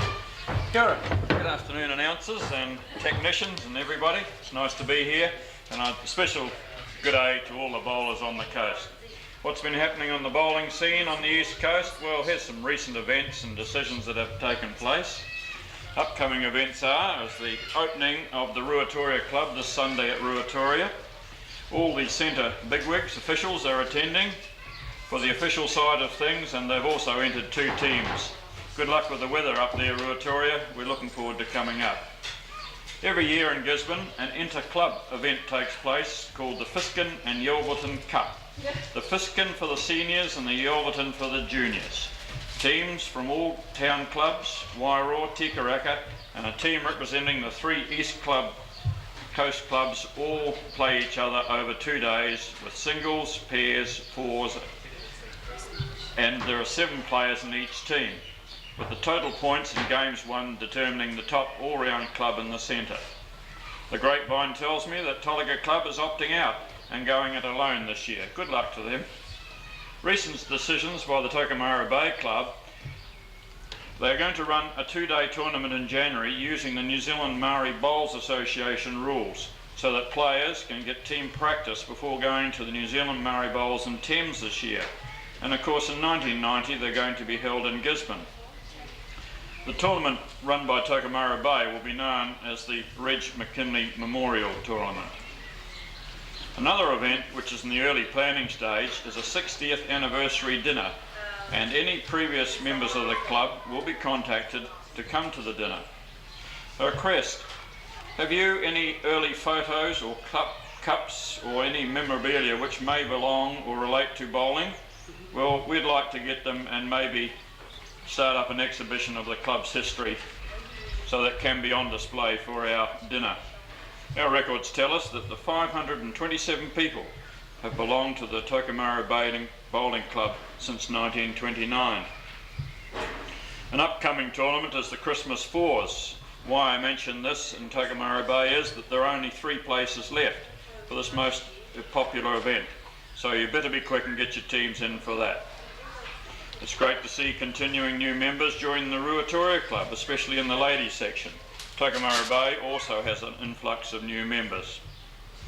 There's still room for more bowlers on the coast, so contact your local club or start one of your own in Te Aroa or Hicks Bay. There's certainly room for them up there. And just listening to David Matahiki is food for thought. An Inter-Marae bowling tournament. There's certainly room to get something like that started, and I'm sure it will be just as popular as the tennis one, if not more popular. Fortunately, the bowling clubs have 1 or 2 advantages that the tennis clubs do not have, and I'm sure they'll be exploited in the full. I will leave the results of our recent club championships to our recent reporter, our resident reporter, Doris Aspinall. Doris, you put out my lights. In closing, I would say a cheery hello to our Toliga friend Noble Jones. Kia ora, Noble, and a get well to Jimmy White and Lois McCarthy, who are indisposed here in Tokomaru Bay. good bowling to all, and I'll see you on the greens in Ruatoria on Sunday. Kia ora, announcers. Thank you. Kia ora, Martin. Just before you leave us, one question here. How much participation does the Tokomaru Bay Bowling Club have from younger people? We encourage bowlers or younger bowlers from high school upwards. Have you got any at the moment playing? No, the club members, the youngest club members we have now are people that have recently left college, recently left high school, so the youngest is probably about 18. I see. And I heard you mention a couple of tournaments back there, the Fiskin Cups and the Yelverton. Can you give us some background on those? Yes, these are an inter-club cup and shield for senior and junior bowlers all over from Wairoa to Ruatoria. And it's played every year on the Gisborne Greens. I see. Where do the names Fiskin and Yelverton? Their names are previous well-known bowlers in the Gisborne East Coast Centre. Local people? Yes, no, not local, but Gisborne persons. Oh, I see. So we look forward to that event every year. We always take part. We did quite well last year, beating some of the town clubs, much to their surprise. Thank you very much for coming in today, Martin. My pleasure. And all the best to the Tokomaru Bay Bowling Green people. Sure. Thanks, Jerry, and thanks you, Martin. Now we have Peter Krisnich, I think that's how you say it. He's going to talk about acupuncture. Kia ora. I'm a traditional Chinese acupuncturist with a diploma from the Chinese Acupuncture Research Centre. The Chinese Acupuncture Research Centre has been researching acupuncture in a scientific manner for many years, and out of that research came the acupuncture course, which I sat for my diploma, which is still being taught today in China. And all 135 points that I deal with are safe and have been proven to work by the research centre. Here's a little bit about acupuncture. Acupuncture restores health by using special needles and moxibustion, which stimulates the flow of energy throughout the body.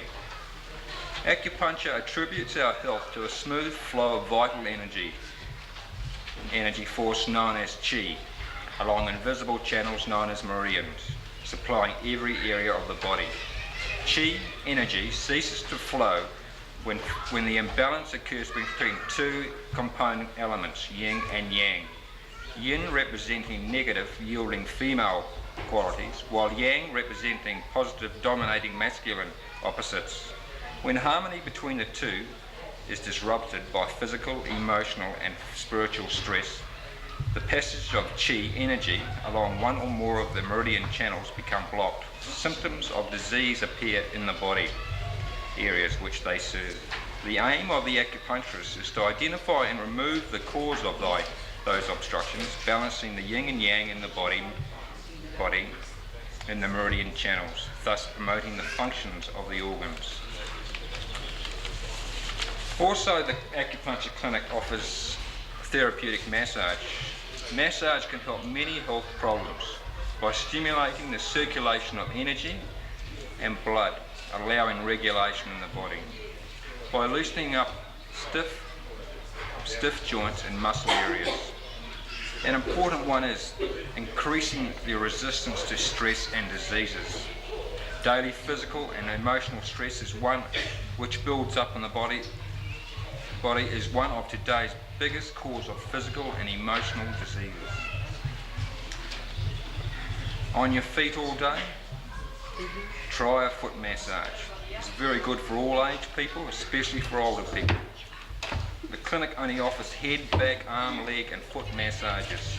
Therapeutic massage will definitely help you bring back that fine balance back into your life, physically, emotionally and spiritually.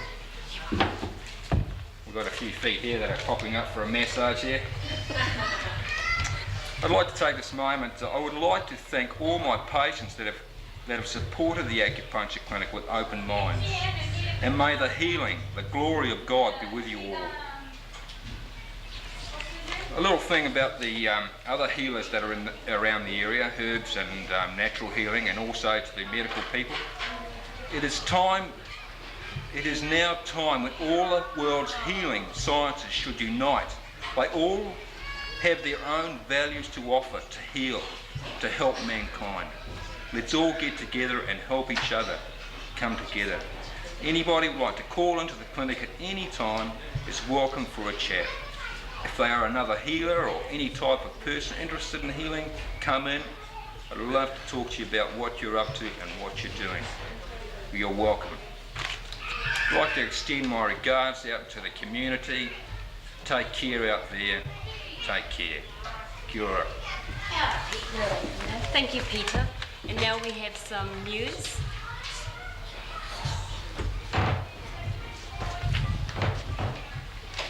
Radio Toiroa coming to you on 585 kilohertz, and it's absolutely lovely here at Tokomare Bay, Kōkiri. And once again, very well, thank you. We have our local news. Kia ora tātou katoa. Kia ora. Local news coming from Radio Toiroa. The Church of Jesus Christ of Latter-day Saints would like to welcome all to the opening of their Taurua Chapel this Saturday, the 2nd of December at 12 noon. The chapel will be dedicated by President Rudd. No mai, haere mai. The Tawhiti Rugby Club. Tawhiti Rugby Club will hold a past versus present game on Saturday, the 2nd of December at Tokomaru Bay at 2 o'clock in the afternoon. So all you guys out there, past and present, get down to the field. This is to be followed by the Tawhiti Rugby Club wind-up at the Tupuia Hall at 7 o'clock in the evening. The prize giving will begin at 8 p.m. and supper served at 9. There will be a live band and refreshments will be available. Te Whareako Lead Light Group will be exhibiting their work of the past 5 months from next Monday the 4th of December through to Friday the 8th of December. The official opening of the exhibition will take place on Monday the 4th at 12 noon in the Sheep Farmers Building, Tokomaru Bay. Results of the Rotoria Tennis raffle drawn under police supervision was won by ticket number 117, Jackie Warnold. Good on you, Jack. Hello, Jack. The club would like to thank all those who had brought tickets for their support. Kia ora. Tokomaru Bay ladies softball team. Please beam in. To all you ladies, it's safe home. It's a home run this weekend. The 2nd of December, there will be no softball in Gisborne. I repeat, ladies softball, there will be no softball in Gisborne this weekend. Kia ora, that's local news coming from Mere Mātahiki. We don't go where Mere Mātahiki. You must have three of us just arrived back from lunch, and what a beauty it was. I believe we had George Nukunuku with the touch rugby. Oh, good, George. Kia ora. Yeah, I'm not too happy about doing this, but anyway. Touch rugby started with interest on the coast this summer. Games played on Tuesday in Ruatoria have seen many people. Touch is a social side of rugby league as well as other sports, and for people who don't get into contact sports. In Tokomaru Bay there isn't a team playing in Ruatoria, but talk is within the next few weeks, Ruatoria and other areas will soon see the Toko team rearing to go. With growing interest in the touch rugby, a competition may soon be held if enough people are interested. Touch can also be a chance for rugby players to prepare for the 7-a-side rugby tackle tournament in Palmerston North next year. Not just the East Coast players will get in, but hopefully those unfortunate not to make it will play in the 7-a-side team. Next year also, a bit off the touch side, the East Coast rugby team will get a chance to play for the combined East Coast Poverty Bay team to play Scotland in Gisborne. I'm really nervous, but East Coast prize giving I think is this week, December the 2nd. I've been told about it, hopefully it is. So anyway, to conclude, everybody who wants to play, turn up on Tuesday in Ruatoria with your team and have a bit of fun. I don't know what time, but I think it's in the afternoon sometime. No mai, haere mai. And next we have Wiki Flavour. Tell us all about it, Wiki. Take it out. Very well. Take it away. Hi, kia ora. Very Ngāti crew. I'm Wiki again. I'd like to say, first of all, I work on the East Coast Press about marae, and I'd like to tell you people about the boo-boo I've done.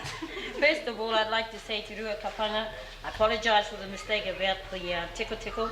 The name is Kahukura Nuni. Okay? And once again to Ngāwiki, Ngāwiki Kiriki, if you're listening to me, tell your people from Te Aroa that we arrived there late that night and we were still, I wish to apologise again for that. But talking about marae news, since I've been on the East Coast Press and as a reporter for the marae news, I've been up to Amaio and I found out there's quite a bit of news up there. And I'd like to tell Janet and the whānau from Omaia or Tokomaia Kohanga Reo, thank you. And to Janet and her crew at Te Kaha, if they can hear us, thank you again for all the information you sent me, Janet. All the marae photocopy photos of all the marae on whānau Apuni. Once again, I'd like to urge people, I find that doing stories about marae is fascinating. And so far, I've collected quite a bit of data on different marae. And I urge, you know, if you feel you want to talk to me about it, I'm quite willing to come and stay the night. Even no matter where it is up Ngāti Coast. I've sent out letters to all the marae on the coast advertising about what I intend to do about all this. So once again, I'd like to thank all the people on behalf of myself and the press, East Coast Press, for all the information they've given me, to all those kaumātuas that have supported us, Auntie Ada and Annie Tights in the past. And I'd like to thank them all for all the help and information, no matter where you are, and especially you, Auntie Ngāwiki Kirikiri. Thank you very, very much, and may God bless you all. Wish you all a Merry Christmas. Thank you.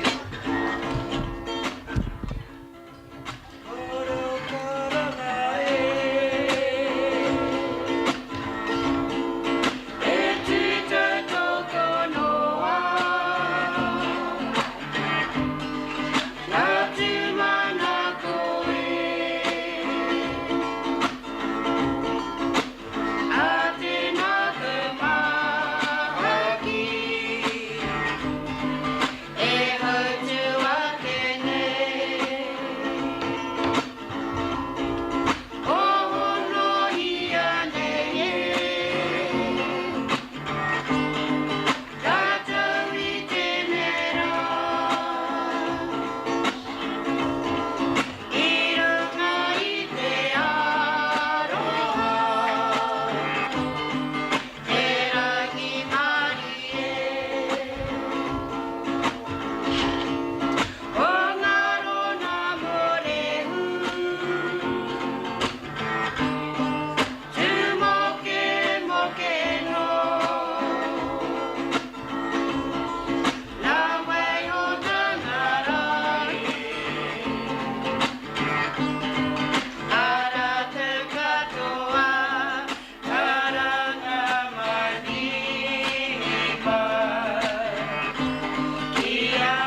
because I got to investigate as to where our Hanapoko is going to.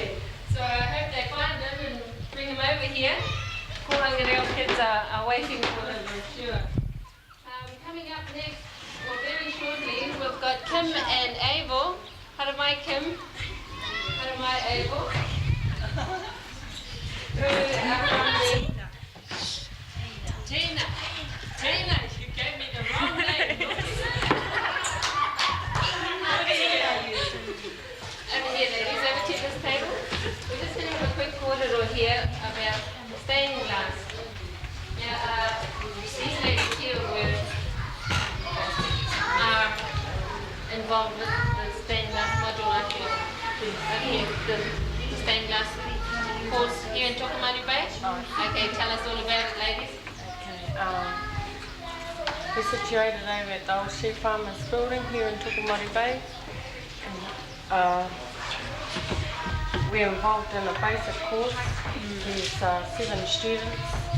Our tutor is Suzanne Bostede and our overhead boss Steve Hutton. And we make things from lead and copper foil techniques, there's 2 of them. And we make lampshades, windows, Beautiful mobiles. And we have about 60 glass piece work on exhibition on Monday. And a lot of that work is for sale. Beautiful terrariums. We have right from our first works to what we've experienced into having what we have now, which consists more than 50 pieces in each piece, to our terrariums, lampshades.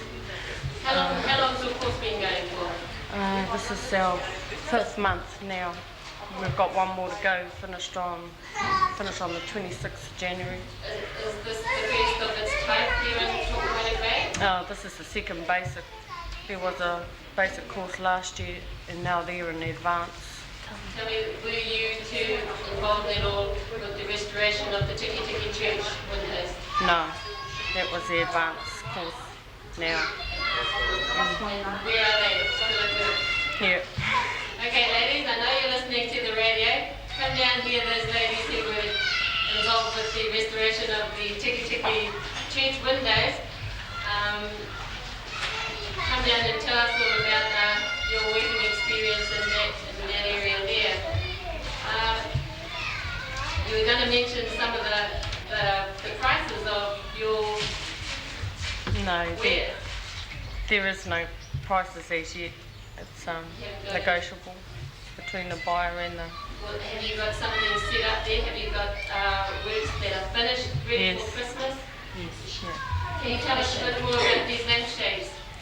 Is there anything different about them? There's 2 types. There's a standing one and a hanging one. The standing one are 4 panels and the hanging ones are from 6 panels up to 10, 12 panels each. If I wanted any particular design of a lampshade, would you be able to make it? Yes. You would? Yes. Any size? Any size. Any shape? Any shape. Well, that's nice to know. Okay. Right, our exhibition times are from Monday to Friday next week, and it's open from 9 to whenever. From the 4th to the 8th of December, and the opening is at 12 p.m. on Monday.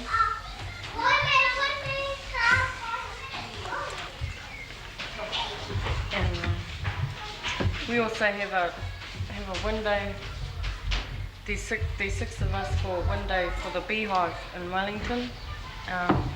Steve had this window job given to him last year when they had an exhibition at the Beehive, and they asked him if he could do an entrance window to the beehive itself, to the offices, and we got the job of doing the window. There's 6 of us involved in it, and that is to be completed at the end of February 1990. Yep. And that was a big help.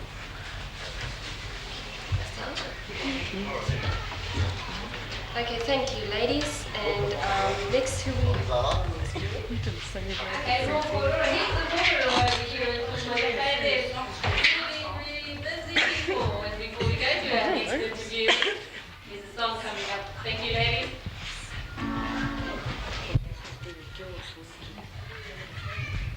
I'll hold it. Say it. This is where you girls have worked. Oh, this is for Te Whareako. You are my sunshine, my only sunshine. You make me happy when skies are gray.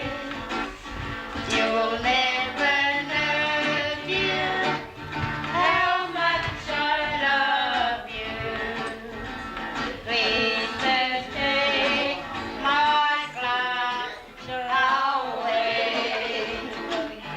The other night, dear, as I lay sleeping, I dreamt I held you in my arms. When I awoke, dear, I was mistaken. Please don't take my glass away.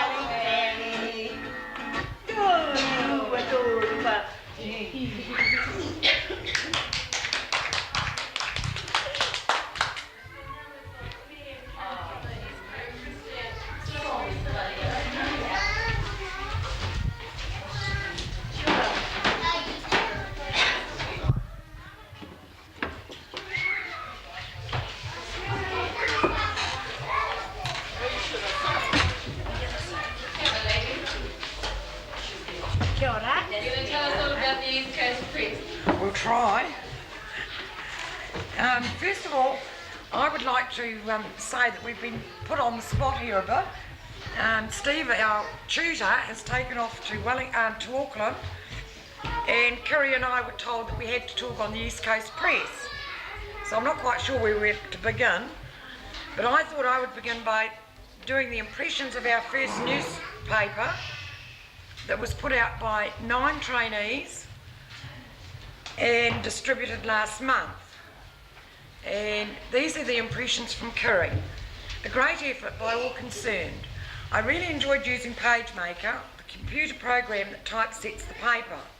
One of the trainees, being left on her own on a certain page in PageMaker, she thought she'd done so well when all of a sudden she lost the page completely. Being scared stiff, she pushed the help key, then quickly disappeared to put the jug on. When it came to the printing process, we managed to produce enough paper that would reach from here to Waimar, which was covered with ink and unusable. 3 visits to the dump later, we finally had a finished product. During the first day of printing, which went on to the small hours of the next morning, Joseph was found to be fast asleep, while myself, Golly, Nina and Lynn tackled the printing press. Being good Samaritans, the girls gave Russell and Steve a well-earned break. 7 a.m. next morning I went home for a shower, the rest going home for a sleep. Came the second late night printing. I fell asleep while still writing. Awoke 10 minutes later, still holding pen in hand. Third day, Russell, Steve, Golly and myself returned for printing again, finishing around 7 p.m. Finally printing finished, we collated and stapled this first issue and was finally distributed at only a few days past deadline. Well done and congratulations to all concerned. Now looking forward to the next issue.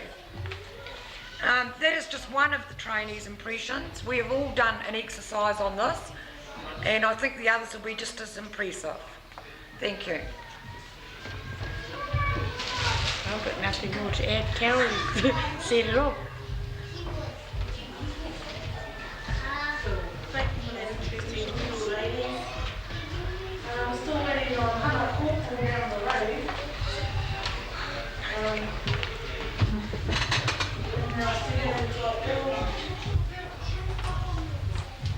School bus fees coming up very shortly. Carol, one of my friends. And one of the ladies says, just remember, she missed the point. So we're going to give her this opportunity to make it. Hello again from Carol in East Coast Press. We would like to wish the senior citizens and the community a very Merry Christmas and Happy New Year, and hope that you're all in good health for 1990. Thank you. Okay, before you run away, let's have a bit more korero about the East Coast Press thing. Just a few simple questions, don't be shy, I don't mind. Carol, listen, can you explain your opening day to everybody? Our opening what? The opening day that you had here. Well, we didn't really have an opening day as such. We just tried to get an issue out on a certain deadline, which we went by. We had a few problems with the printing press, so consequently we were about 10 days late, but at least it was out. Have you had any problems with the press since then? No, we're hoping the second issue will be out on the 8th of December. Are you managing to meet your deadlines? Yes. And tell us about your journalists. Are your journalists covering the entire East Coast area? Are some of them encroaching into Gisborne for news, or how are you managing to get all this news? We don't go as far as Gisborne. We just go from East Cape round to Whangarā. And did you say there were 8 ladies in the team? We've got 9 trainees, 2 men and the rest are women.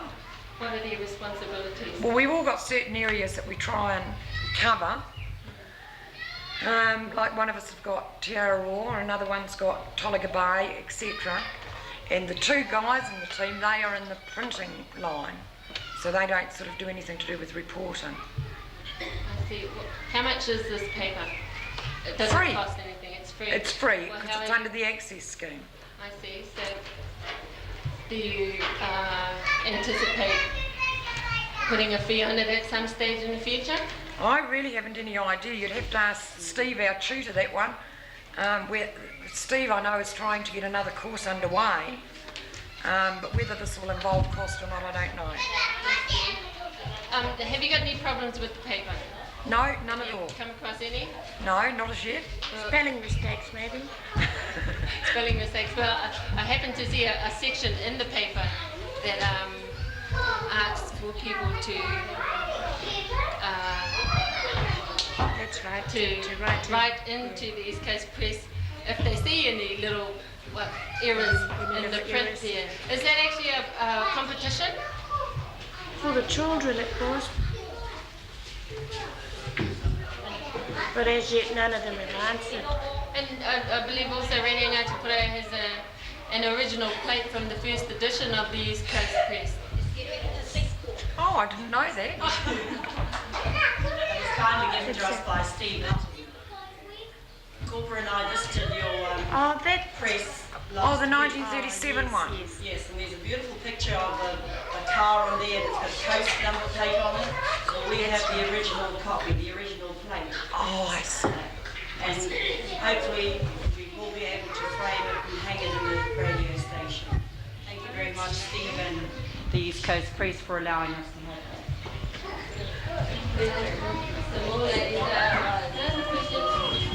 Have you got all the information that old paper? Yeah. What happened to all that? No, you guys don't have it. Is it possible for anybody who's interested in these?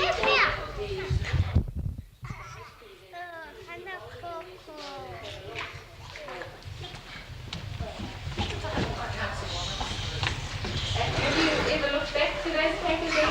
Oh, we've only got one. Still the 1937 one. One newspaper, one 1937, which was a variety. Oh, I see. So where's all the rest? Do you know where all the other? I presume there were several newspapers. You're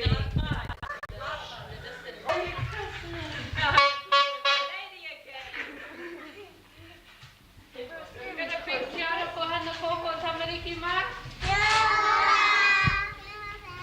Oh, what's that inside its bag?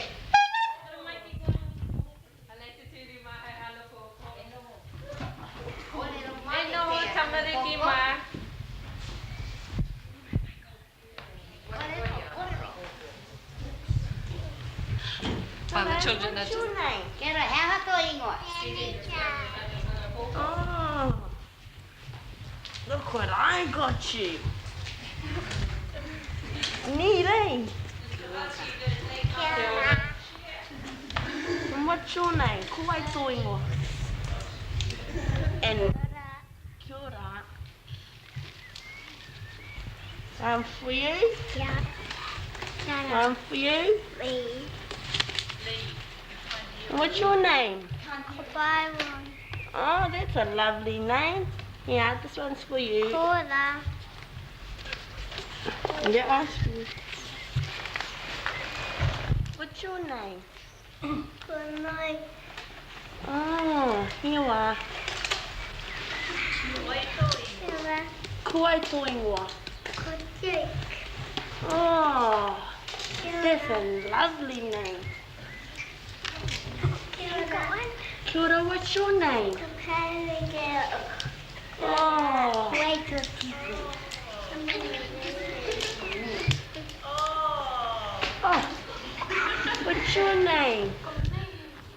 Oh, that's neat. That's a lovely name. Hello. Kuai Toingoa.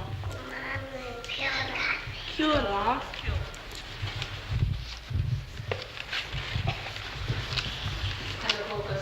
Kuai Toingoa.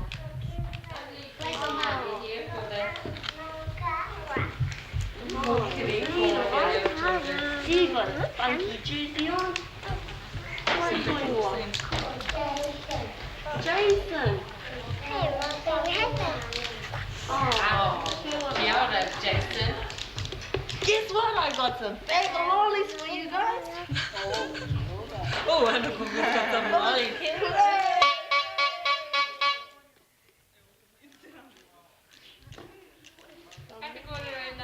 Are you going to take your lollies outside? Yep. What's on the menu, mate? Lollies go lollies. Oh, pretty much. Come on.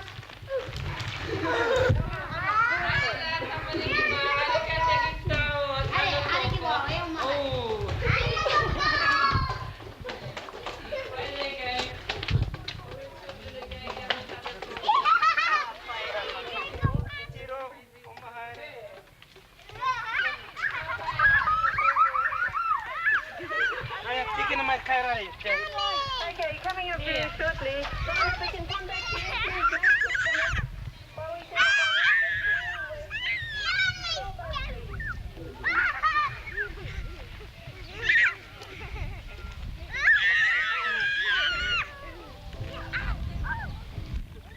You want the lolly?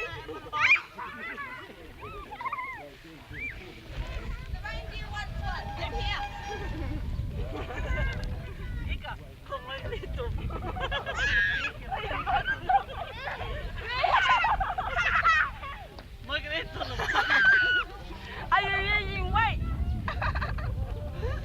I'm asking for your diet. What's your diet? You want to 10 kilo, 10 kilo? I got 3 lollies to say.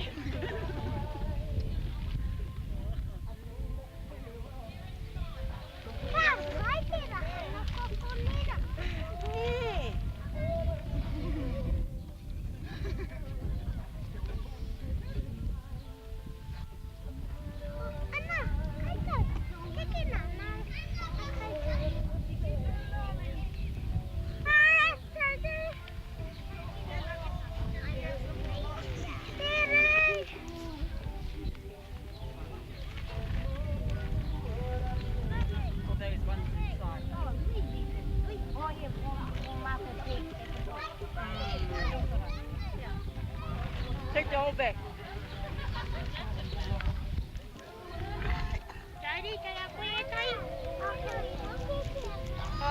Mẹ các bạn hàng cái đến đi.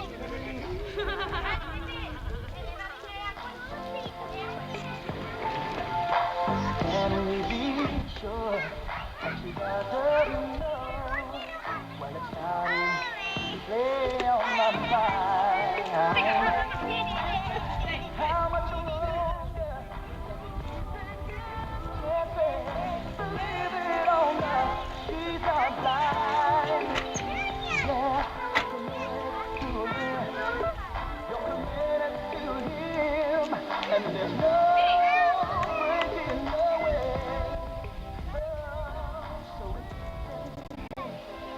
And it's never too late to go.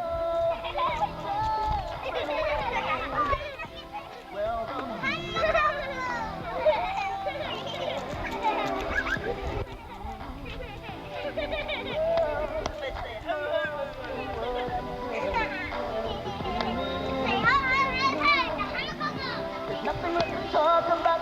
I know she'll be walking out.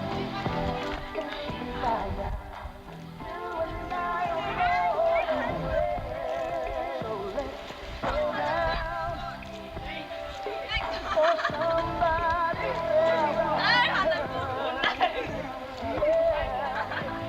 We better come and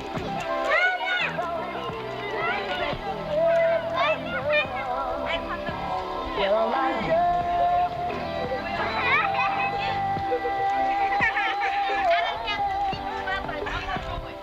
there's more to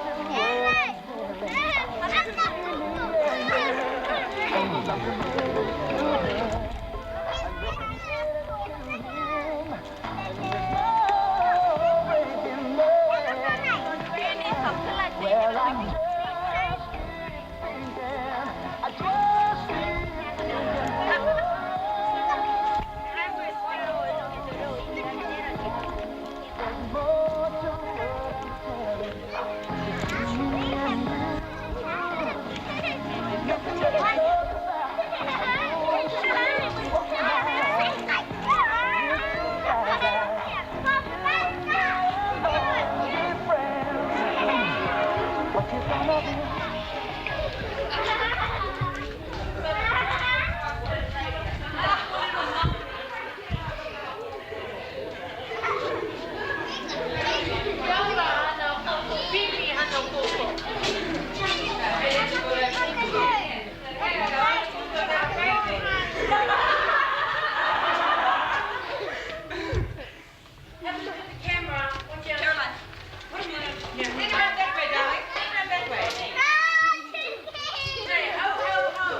Hippie hana koko.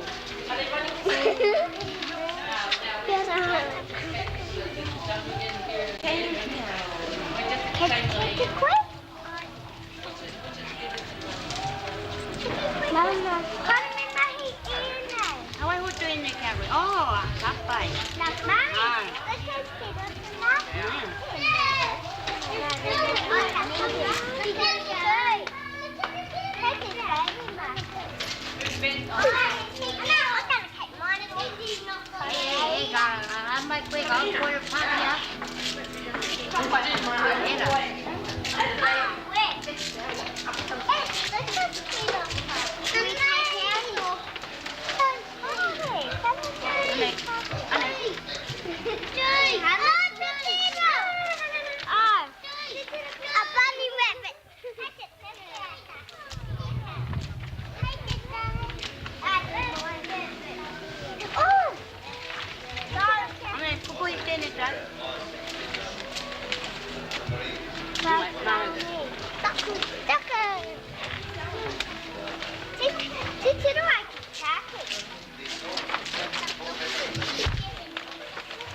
quiz. Oh, we gave it to you, yeah. Thank you. Okay, seems to be a bit shy there. Okay, over to you, Bill. Kia ora te irirangi o Ngāti Pro. Tēnā koutou katoa. Greetings to you on the East Coast. And I think I'm very glad to take this opportunity to report in a very general way on the happenings from the new District Council since I've been elected. Firstly, let me say that I, like all councillors and staff, are still grappling with the huge change away from the local body government into regional government and all that goes with it. And I hope that the public will bear with us while we try to get to grips with the huge changes that are taking place, and that by this small contribution the public will begin to get an insight into the changes that have been taking place. The first meeting councillors were required to attend was held in Napier on October the 28th. This meeting was organised by the National Transition Committee and was aimed at bringing new councillors up to date with law changes, etc. regarding the new District Council.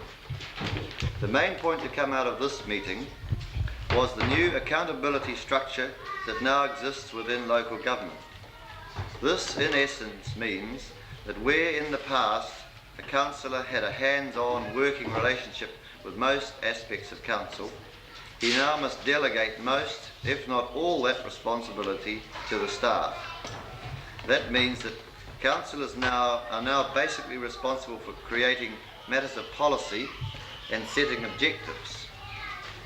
And these will be achieved by establishing accountability principles, setting objectives, measuring performance and performance appraisal. Whereas in the past, Council appointed a wide range of staff members, the Council now appoints only the Chief Executive. He is then given the job of getting on and running the Council, appointing his own staff along the guidelines specified by the policy and objectives laid down by the Council. The policies and objectives will be widely debated and advertised as time goes by and as the Council works them out.